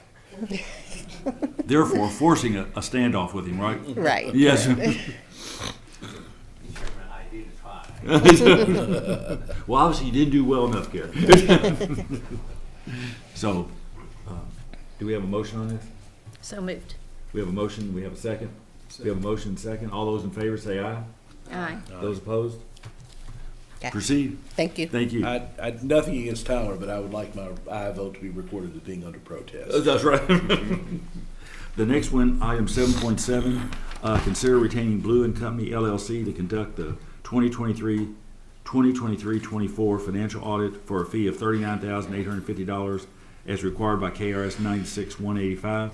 And David, before you cover it, if I could add, as you all know, we've had Blue and Company, and David's going to cover it for 3 years.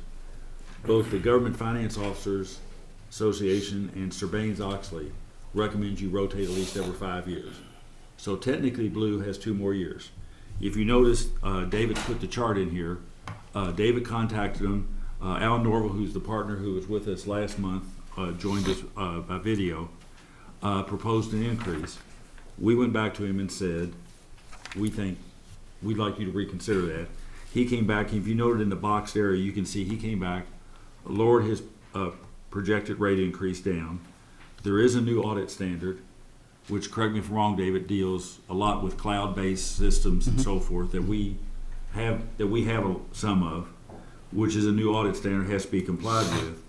And in the discussions with him, basically, we asked him for a 2-year price, and that's what he's quoted here. And I think he's agreeable, and I think, correct me if I'm wrong, David, that if we want to go with him this next year, and we have the option to rebid, we can go with him this year with the provision that the price he's quoted here would hold for the following audit year, and either party could notify the other one within the first 15 days of next January and say either we want to do it for another year or no, either they don't want to do it another year or we want to go out on bid. But he did give us a firm price for the second, which would be the second and last year of the engagement if we want to go that route. So I'll turn it over to you, Dave, but I want to give everybody kind of that background of, I mean, you know, we were responsive. We asked him to get back to us, and we told him at this meeting we need to deal with either were we comfortable with this arrangement or did we want to go out on a rebid. I mean, I did not say this to Alan at the time, and Gary and I and David talked, and I got to be the good guy or bad guy and call Alan and say, we want you to cut your price. But we can go out on rebid, given the market. Normally, from my experience, and I think David's similar, normally when a firm bids you a price, the first couple of years are the worst because they're getting to know the client. That's your heaviest load. And then by the third year, they know the engagement, they know the problems. Their costs start, if there's any economies, that's when they're picking it up. I don't know what the market would be if we rebid. I think the cost they're looking at here is probably about what the market is, from what I understand, David. And you probably ought to take it from here before I just step in a big old puddle. No, we don't have a standalone audit committee. The board is the audit committee. Right. So it's really up the board's decision on how you want to move forward. Yeah. I really don't have anything else to add. It's we could either accept what they put for us or move forward with an RFP for another audit firm. Well, I kind of agree with what you're saying, John. I like the 5 years that we've been in a switchover where they took over and started new, and it is it's a good way to keep things going. I guess the question is, if you're asking for a motion here, does this motion need to be amended to include the language of locking in a price that can be opted out of for the second year, or do we want to 2 years, or do we want to? How do we want to handle it? I mean, I think in fairness, and correct me if I'm wrong, David, I think the discussion we had with Alan Norville is we asked for a 2-year price for each year, and he's quoted that here in this information. But we also said we wanted the ability, and that we wanted to afford him the ability that, you know, he does the next one, then come this time next year, if we either say, look, we're just not happy now, we want to go on rebid, or he says, you know, I don't want to do it again for that 5.5%. Okay. I want to rebid. Either one of us can walk. That's and right. if neither one of us walks, then he's guaranteed a price for next year. But either party has the ability to walk next year also during that first part. Is that the way you understand, David? It is, and we have taken this a year by year. We brought agenda items to the board asking to accept an engagement for the next or the current year we're in. So we could do the current year engagement, and we'll bring it back automatically anyway. No, next year. as long as our understanding is that this the 42,000 number will be the number next year, and if they don't want to do it for that, they'll withdraw. They won't bid on it. So yeah, that's fine. Yeah, that's And what we basically did, we asked him to look at his rate this year and to basically give us a rate spread out over 2 years, and he did that. But he understands, and we understand, both parties have the ability next January to say, no, we're out. Right. So we'll be asking Mr. Norville for an audit engagement letter for the current 23-24 fiscal year ending June 30th, 24. And then if the board would approve, we would ask Chairman to sign, and then we'll just do this again next year, Right. assuming everything's the same. 2025. Well, we'll already have the I option. know it. I mean, if you formalizing the action, that's all. yeah. Well, what I'm assuming is we've already formalized it here, because if they come back, I'm fine either way. It doesn't matter. Yeah. Hans, how should we word this? How do you think it ought to be constructed? Good.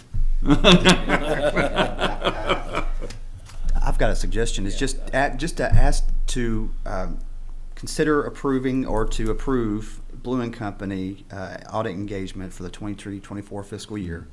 And then we'll just do this again next year. I think, as Mr. Snyder said, I think this will be the price. And if it's not, then we can just do something else. Right.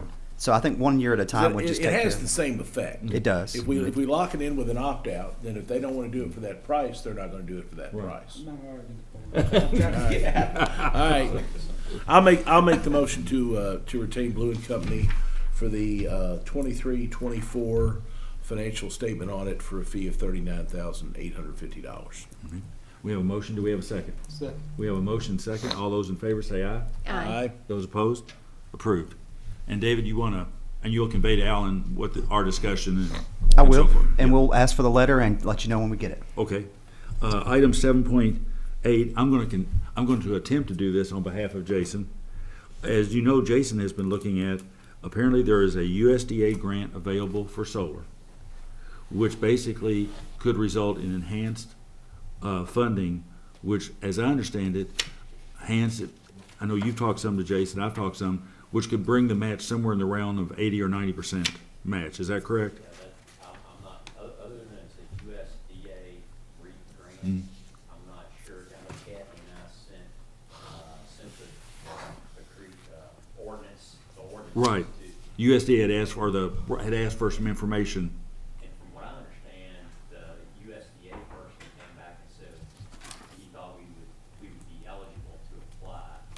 And that's what I heard today. So I think what Jason wanted to bring in front of the board tonight is, if we concur, he would like us to take the next step and confirm that eligibility and that we can participate. We would not be applying for a grant at this point, but we would be taking the step to confirm with USDA what the matching requirements are, and if we in fact are eligible apparently one of the criteria was you had to be a municipal utility independently appointed. They're saying, looking at our ordinance and our structure, we meet that requirement, but they need to confirm it, and we need to ask formally for that to be approved. So I think what Jason wanted to ask is to authorize staff to take the next step and confirm our eligibility, and then if they confirm it, then bring it back for what would be a formal grant request or application for us to proceed. But obviously, if it can be done for 80 or 90% match, that makes the customer cost very low. So on behalf of Jason, and hoping if he's watching that I didn't screw it up too bad, I would like to ask, had Jason been here, to ask that staff be authorized to take the next step, confirm with USDA that we in fact are eligible, and then lay out what the next steps are and bring it back to the board. I would be happy to make that motion, Mr. Chairman. Okay, so we have a motion. Do we have a second? Second. We have a motion second. All those in favor say aye. Aye. Aye. Those opposed? And Jason, if you're watching at home, I did the best I could. Item 7.9, consider proceeding with the easement preparation for the Franklin County broadband expansion. Adam. Yes, sir.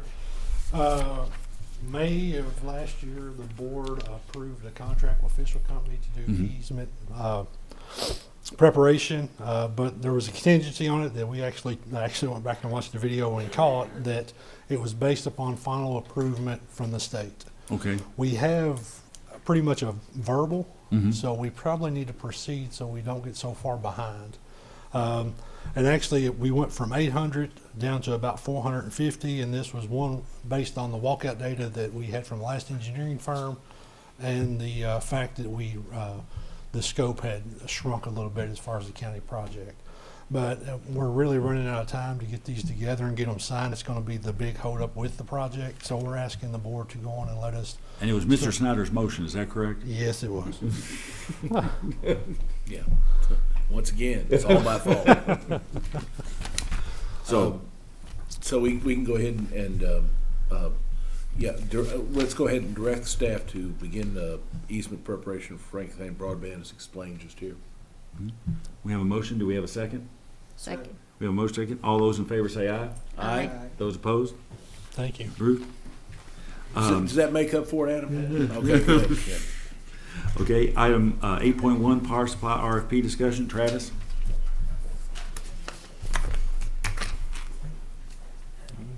Good evening again, everyone. So at the December board meeting, the board indicated they were ready to get the process started on a power supply RFP. As everyone's well aware, coming up in 2029 that we'll be in need of a new power supplier. So we've been working on getting that RFP document together. We've had several conversations with GDS on it. I feel like we're converging on a direction we need to go. Gary's helped a lot, kind of putting the input into that. We don't quite have the RFP document ready just yet. I know the board said January, but so that's where we're at in the process. There's a few issues we're trying to work through to get a final RFP document ready, just making sure everybody's on the same page. One of the issues is the discussion around transmission rights. So as of right now, as a KYMEA customer, they handle all of our transmission service. Obviously, going forward, we'll still be connected to KU's system. Physically, that's not going to change, but we're trying to better understand what that arrangement will look like. What do our transmission rights look like? So that's an issue we're working through. I think it's more just formalizing it. I don't expect any surprises there, but just stepping through the process. Another one we're trying to work through is some of the ongoing power supply agreements that will survive past the end of our KYMEA AR contract. How do we handle those issues? We know we're going to have some resources beyond the end of that 2029 date.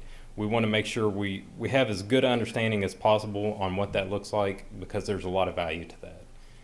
So if we're going to engage vendors here soon, we want to understand what that is and want to make sure we really capture that value. So it's really just a matter of when we go to the market to engage vendors, they're going to know exactly what they want. I want to make sure we know exactly what we want, so we're negotiating on even ground. So that's kind of where we're at in the process. GDS asked for another 3 months to kind of step through some of these issues. So if that doesn't give the board a lot of heartburn, that's kind of where we're at on it. They want to have more meetings with us, get the transmission group engaged, have stakeholder meetings. That's kind of what they've proposed. So assuming the board is kind of okay with that timeline, I know, again, I understand the board wants to start making progress, and we're obviously we're receptive to that. But so anyway, that's kind of where we're at on the RFP. Sure. Thank you, Travis. I brought this to the board's attention last time, and Gary and I have had some discussions about it. And honestly, one of the reasons I started talking about it in December was I wanted to give us as much lead time as possible. And I'm fine with a GDS working very deliberatively with the staff to make sure that we come up with an IRP that dots all the I's and crosses all the T's, make sure we're covered. The benefit of us doing this now is we do have some time to do it. So when we can actually go through this entire process, and if we end up with nothing, then we can almost retrench and go back and start again if we have to. So I am fine with 3 months, and I don't think we need to take any action or anything. But I just want to express my appreciation to Travis and Gary and all the staff for working through this, because it's going to be vital for us for the next decades ahead. And so the timeline would be, Travis, in the next 2 to 3 months, at the end of that, bringing something back to us Yes. before it actually goes on the street. Is that correct? For our approval. I think Yes. that would be appropriate. Yes. Yeah, that Yes. would be my assumption. Yeah. Okay. Yeah. So it's the informational item. right. There's, That's we don't all. have to take any action, but Okay, thank you. appreciate it. Travis, Thanks, thank Travis. you. Steel Steep property discussion. Do we have any, we've got that on here, is there, we know we've had some interest from the city in possibly in that process, but we're in the process of evaluating that and responding back to them because we've got some operations in that building. Is that correct? That's my understanding of it. Yeah. I'm not sure well. Okay. I really don't have any information. Right. I will plan to set a meeting with city manager Mm-hmm. to discuss in the details, see what they needed, and how do we work out our current operation, which is our internet service and others. Mhm. We still have equipment that Right. do it. And it sounds like to me it's pretty expensive, Mhm. almost impossible to move all of them out Mhm. of there.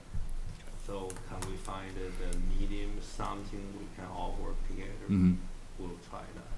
If Because there's some empty space in that building, but whether it's usable and whether it's practical, you're going to explore that with the city manager.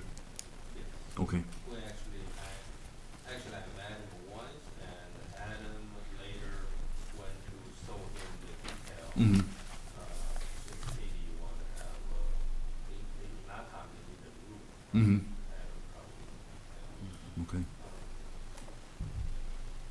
Okay, informational item, general managers? Okay. Okay.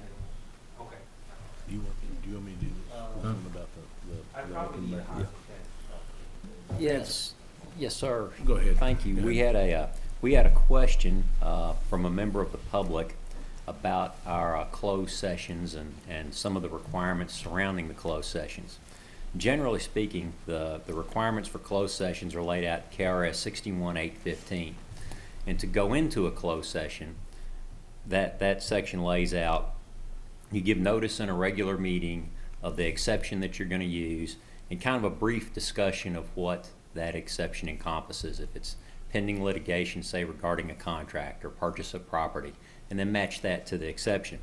Then there's a subsection 2 down there that says there's an exception to those requirements depending on the exception in the Open Meetings Act that you're citing. So sometimes, depending on the exception, you wouldn't have to comply with those requirements. Just as a rule of thumb here, I've always just cited the exception in a brief discussion of the business just because it's easier to comply with. If you do that, you're never having any problems. So that's to get into a closed session. To come out of a closed session, you vote to come out of the closed session, and then you take any action that you were discussing in the closed session. You have to take that in public. That's one of the requirements that's laid out there in 61-815. So at the December meeting, and one of the things we've been doing is to advise staff to proceed as directed. Like, for example, with me as the staff attorney, the board discusses with me and kind of gives me my marching orders. And there was a question about, well, what exactly is meant by that motion to proceed as directed? And that's what the board meant by that motion at the December meeting, was to direct me to take certain steps with regard to my work. And those communications for a public agency and a private agency and individuals as well, those communications are privileged, and that's kind of the basis for the exception. Then there's some things that transparency and I live in our kind of governmental system too, so I appreciate the transparency for public agencies, but some things would be harmful to a public agency. Say if the board said, Hans, I want you to settle that case for $100,000, or Hans, we're going to buy property at 123 Jones Avenue. For this amount of money, up to this amount of money. All of a sudden, there's no negotiation, and that's actually harmful to the ratepayers and to the public. So that's the basis for the exceptions. So that's what was meant at the 12-11 closed session. We discussed the various litigation matters, directed me to take certain steps, and the board took no other action at that 12-11 meeting other than to advise me to take certain action. And that's what was meant by the proceed as directed motion. And the individual that asked this question was kind enough to send along a kind of a circuit court case that kind of laid out some of the differences in this 61-815. There's a Supreme Court case and some Attorney General opinions that say, you know, this exception means what it says, and a board could in fact take action in closed session. That's what the Supreme Court says, and that's what what some of the AG opinions rule. And there's a circuit court case, and I can't recall the circuit that it came out of now, that said no, that's really not what what this subsection 2 exception stands for, and I kind of disagree with that. But to date, that's not really been appealed, and the Supreme Court case is kind of the governing authority, but our board has never taken action, to my knowledge, in a closed session, and we comply with with what those requirements are there in subsection 1. You have responded back to that citizen in writing. Yes, sir. Yes, sir. And I will confirm. I will confirm tonight that we've taken this step, and I just ask the board to take. If you want me to answer, I'll make the motion. Do you want me to? Do we need to restate that motion, or do we need to? I think I just make a motion to going forward, to the extent that we can without waiving any privileges. We'll make any motions in open session to be as descriptive as we can. Okay. All right. And So that, do we need to make that motion and act on it? yes, sir. I would ask that we I will make go. that. I will go ahead and make that motion. Now, like Hans said, though, I mean, a lot of times it's going to come out and it's not going to sound a whole lot different, Right. because it's going to be, we're going to direct you to take action in the litigation discussed, rather than proceed as directed. Yes, sir. So you might not get a whole lot more information. You'll have maybe a more general idea of what was Yes, discussed. sir. So yeah, I will make that motion. Okay. I'll second it. Okay, we have a motion second. All those in favor Thank you. say aye. Aye. Opposed? Thank you. And just as a kind of a footnote, there's really no requirement that we take action out of the closed session Right. as well. Correct. I think the central point is that whatever action the board takes needs to be taken in open session and as descriptive as the case will allow. So thank you. I know Thank you. that our question. And thank you for handling this and everything you've done on this. Sure. Thank you. Okay, item 9.2. David, has been both you and Adam's kind of been on the point on this. Do you want to give everybody a status on our pending grant, and then what we're hearing about the new application process for the next round of funding? Sure. The current broadband deployment grants, my understanding from the Kentucky Office of Broadband Development is that our grants the board approved, the 7 have moved on for final signature. Mm-hmm. So I would expect any day we would get correspondence saying, with a signed document, Mm-hmm. and then we'll just take off from there with the whole. And that's for the 884 homes. Correct. Right. Yes, sir. As far as BEAD funding, my understanding is that the draft documentation that the Office of Broadband Development has sent to the feds is in a review stage, so we haven't had any official call to action on the BEAD money. So I think we're going to wait and see just how that process moves forward. So there's no action to be taken on BEAD at this time. Right, and we're just waiting to hear.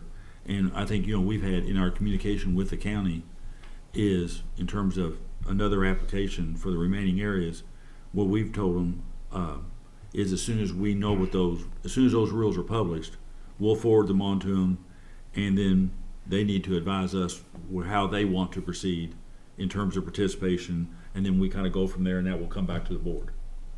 And that would be for the remaining, about 1,100 homes or so? That's yeah, approximately.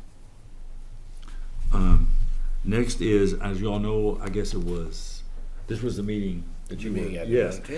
We had a briefing from the night that NREL presented their report to the city commission. We were invited, and we properly noticed it, to a briefing they had with the city commissioners and us down at the Capital City Museum.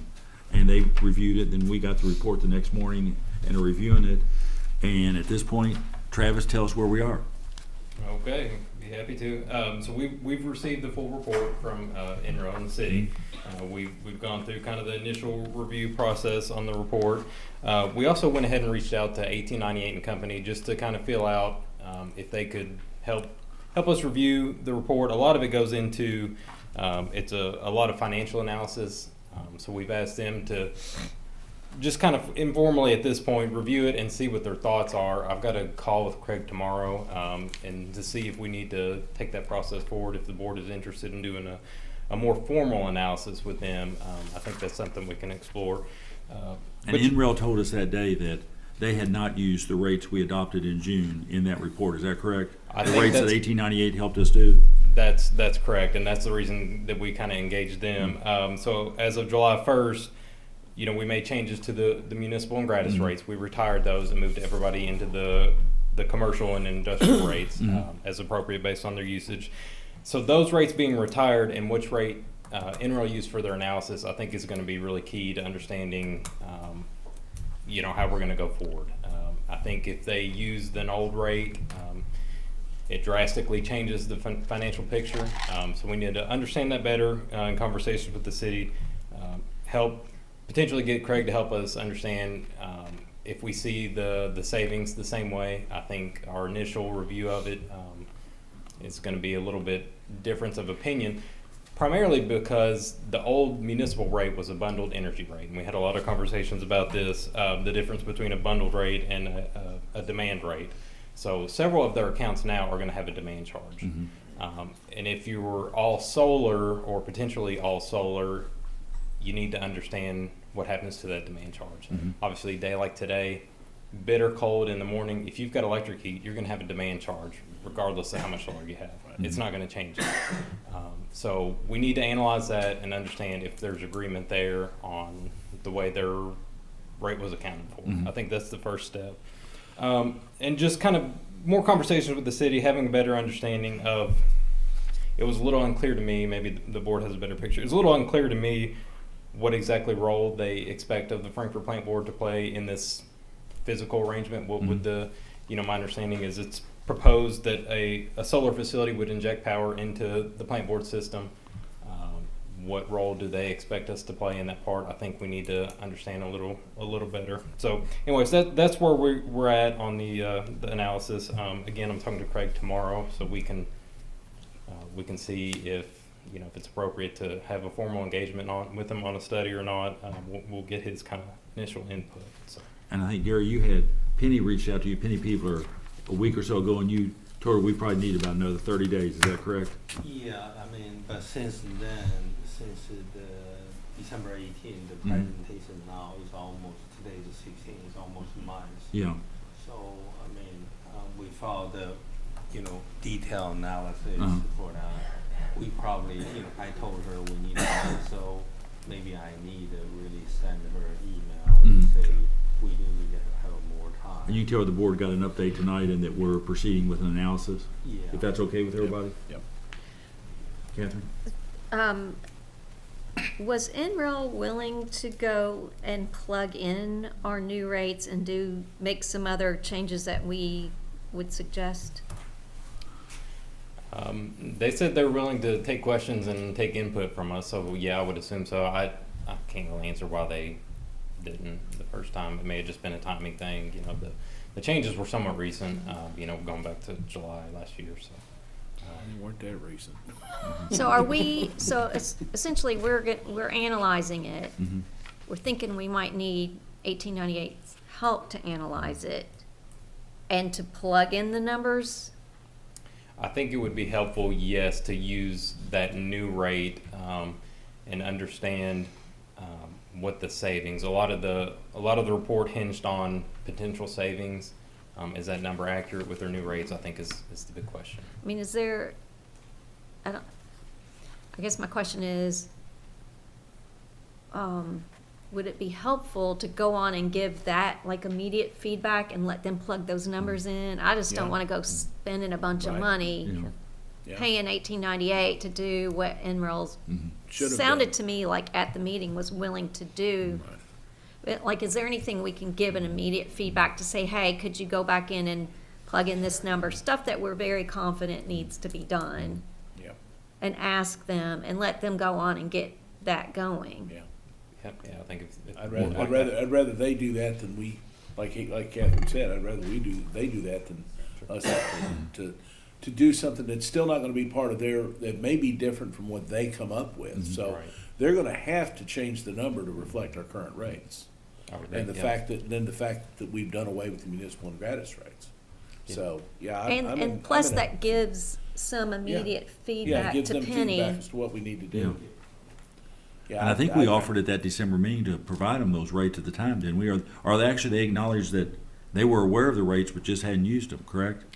That was the way I understood it, yeah, but we can clarify maybe with some more sporting detail. Here's exactly the rate. We could also give them their account information and just, kind of make it easy. Absolutely. Here's all your Send it all accounts. to 'em. These are, a domain charge is applicable here, it's not here, that kind of Right. stuff. There That's, are other part maybe potentially could be, we have to understand more and from their calculation to how to raise the saving. Right. One of the assumption I assume they put in is their cost saving from KYMEA because the currently KYMEA rate for member-owned generation credit, those things, right? But for us, looking forward, Won't be after part of that. 2019, I'm not sure that's even Right. relevant anymore, except, can be a different, Right. we stay back to QMA as a full requirement customer, maybe it. But if it's not, then there are a lot of something, I'm not sure they are accurate reflect the future. And we don't know, there's another part is there could be some saving from our future power supply? Maybe, but we don't have that in place yet. So it's very hard for us to create a solid number. What kind of saving depends on what a power arrangement would be. Which is I'm also not gets sure in, that makes which sense. also gets into, well, it gets into that GDS assistance and the RFP to actually test rates and see what the market looks like. Yes, but more fundamentally, the saving assumption based on PVI model, particularly it's not going to be applied, maybe only apply a year or two, particularly if a city plan to have a 20-year contract or longer. So you need to really looking for long-term benefit instead of looking just a 1 or 2 year. There could be we are still with QMA, potentially you could have a 1 or 2 year benefit. But another part I was there in the meeting suggests, if you really want to confirm those savings, someone from Israel City need to contact QMA directly. Right. Instead of say last mile something. Right. Because I think QMA is going to respond very well if you say, that's my calculation, is that correct? You will confirm you either have those savings or not. But to me, that's not probably relevant because if you want to have a 20-year agreement, like QMA maybe only 1 year or 0. 2 years, right. Does that really make sense for the whole calculation? But I honestly, there are a lot of things I'm not really sure I understand truly what's calculation come out of it. I don't think they saw the detail model, or maybe I didn't spend enough time. no, I mean, there was quite a bit of discussion about the wholesale power cost savings that really seemed to be central to their study. At least in the way I interpreted it, less so on our side. It seemed to be more focused on the wholesale power side. Maybe that wasn't the intent, but yeah, I agree with your point completely. I think understanding the number for the Frankfurt Plan Board savings is we need to dig in deeper. So basically, I mean, this is on for an informational item. The biggest thing is that you and Gary are proceeding with the analysis and that will come back to us before we formally respond back to the city and to NREL for us to take a look at. Yeah, we can give them the initial data. I would also file. ask the staff to go ahead and, like Catherine said, Yeah. go ahead and provide them the rates and the usage data and all that stuff so they can plug those numbers in like Catherine mentioned. I think that has to be done. And reiterate Yes. what Gary did say Yeah. about contacting KYMEA. Yeah, absolutely. And maybe even ask if they have. Yeah, because Gary made that point that day of saying, you all really need to call KYMEA. Yes. And we've made KYMEA aware of their report, but to our knowledge, they've not been contacted, correct? Not to my knowledge, that could be wrong, but Yeah. So John, what about the legal, the statutory? Well, that's the other components? part as far as the ownership and transmission, and would that, does the report envision a independent power generation, and can that be created? Or I think that's probably the discussion in terms of your legal research and and maybe a discussion with Laura Ross. That depends on how it's structured. Well, I'm thinking of the initial response going along with Catherine's sending the information over what we have. In this initial response along with that is all the I guess the initial concerns or the first thoughts about this proposal. And one of the first thoughts for me were, those statutory legal components out there. Has NREL put that in to consideration with this report? And NREL made the point that day that they didn't do legal research or weren't giving a legal opinion, correct? Mm-hmm. I heard him not this time. But the time, yeah. Well, but the point is, I think we have to put that out front every time we talk about this, because we can get through everything, the numbers and everything else right, and then now you hit this other barrier. Mhm. So I think we'd be remiss not to point out in our responses, what about the statutory legal implications, issues out there? It depends on how the project is structured and the ownership of it. And we had Gary had sent a letter to the mayor, I think it was, last summer, discussing some of those questions. Yeah, because NREL in that And kickoff that's- meeting, they'd asked for that legal research, didn't they? And I can't recall. Well, I but think we they did, had yeah. sent, we looked at a couple issues, but Mhm.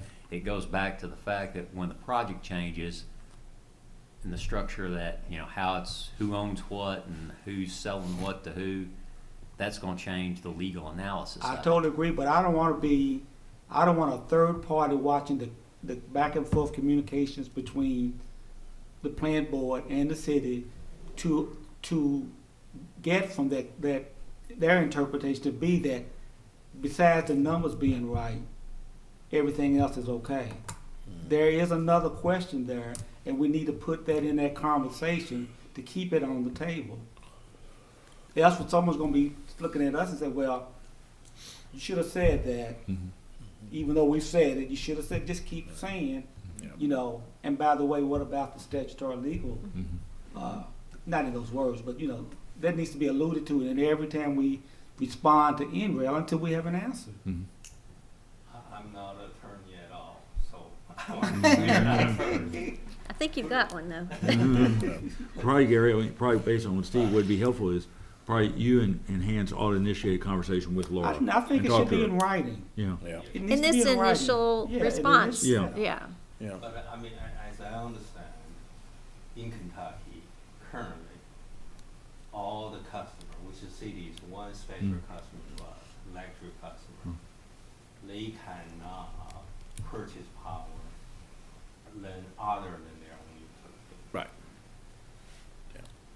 That's otherwise called deregulation. Right. Which is we are not in. Right. There's no Kentucky law allow retail customer to engage purchase power from third party retail. Only people can do is like us, we are utility. Utility is the only group allowed to purchase power from a third party as a part of their whole The portfolio. other point that Gary's made a time or two is, if it's the city's transaction, I don't represent the city. Mhm. I represent the plant board. Right. I'm not giving legal advice to Mhm. the city. That's for, Mhm. that's for somebody else to look at. I can help, I can do Mhm. what I want to, but I'm limited to representing this agency. I'm not asking for I'm not giving them legal advice. I'm protecting our legal status. Yeah. that's what, I think that's what we need to make clear to the city, though. Yes, is that's what I'm you all- saying, that you asked, know, what, so we make known, or keep on the table, the potential legal statutory implications to protect our legal selves. Well, once the city has or an NREL or whoever comes up with the way it should work, I mean, I've not seen anything from NREL or anybody that says, here's a legal structure to look at. Yeah. I don't think it's our place to provide a legal I'm not asking structure for and us, say. but I'm We asking them didn't tell for them, it. we did tell them, you need to make sure you do this, I think Yes. is what Steve is saying. And I would, in any correspondence we have with them, I would just say, here's another issue that we're not gonna tell you how to do it, but if the city's worried about it, the city's gonna have to address these questions. Mm-hmm. That's what we wanna get at. And I think, if I'm not mistaken, that there was an NREL report, one of the authors might be an attorney. I don't know if I know Travis, the latest version of that NREL report. Yeah, no, not that I can recall, but they may have been, yeah. So that might be a helpful resource to talk, sit down and see what they think about it. Again, this is just about the communication to them of our response and thoughts. The initial one is we're gonna give them the numbers, and then say, by the way, you can say one board director had two, three or four, Three. whatever, had concerns about the addressing of potential legal and statutory issues. Yeah. Of the structure of how it might proceed, so. So I guess at this point, Travis, if you can make sure they get the numbers. Sure. And then Gary, you and Hans, make sure, we communicate in writing with Laura. Yes, in And writing. then we'll have this back on, hopefully, for a kind of a more definitive, hard discussion in February. Yep, sounds good. Before we say no, we will share it out with you. Yeah. Okay. That concludes, Gary, did you have any more information, or anybody have anything under old or new business? Okay, turn to Mr. Snyder for 11.1. Yes, Mr. Chairman, I'd like to make a motion that the board go into closed session under 3 sections of the KRS. KRS 61.810.1G to discuss specific proposal that would jeopardize the expansion of a business if it were openly discussed. Also under KRS 61.810.1B, which involves a discussion of future acquisition of real property where an open discussion would likely affect the value of a specific piece of property. And finally, under 61.810.1C, which is a proposed litigation regarding a declaratory judgment on a territorial matter. One other kind of add, Okay. anti-pancaking matter to that. Oh, okay, and the de-pancaking matter as well. Okay. Updated about that. We did, yes. Okay, so we have a motion. Do we have a second? Second. We have a motion and second. All those in favor of going into closed session to discuss the matters set forth by Mr. Snyder, say aye. Aye. Those opposed? We're going into closed. Let's take a 5-minute break and then.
I need a motion to come out of closed session. So moved. We have a motion. Do we have a second? Second. We have a motion and second. All those in favor say aye. Aye. Those opposed? We're back in open session. Mr. Snyder? Mr. Chairman, we had no, we need to take no action from the discussions during closed session. With that, do we have a motion to adjourn? So moved. Do we have a second? Second. We have a motion second. All those in favor of adjournment? Aye. Those opposed? We're adjourned. Thank you all.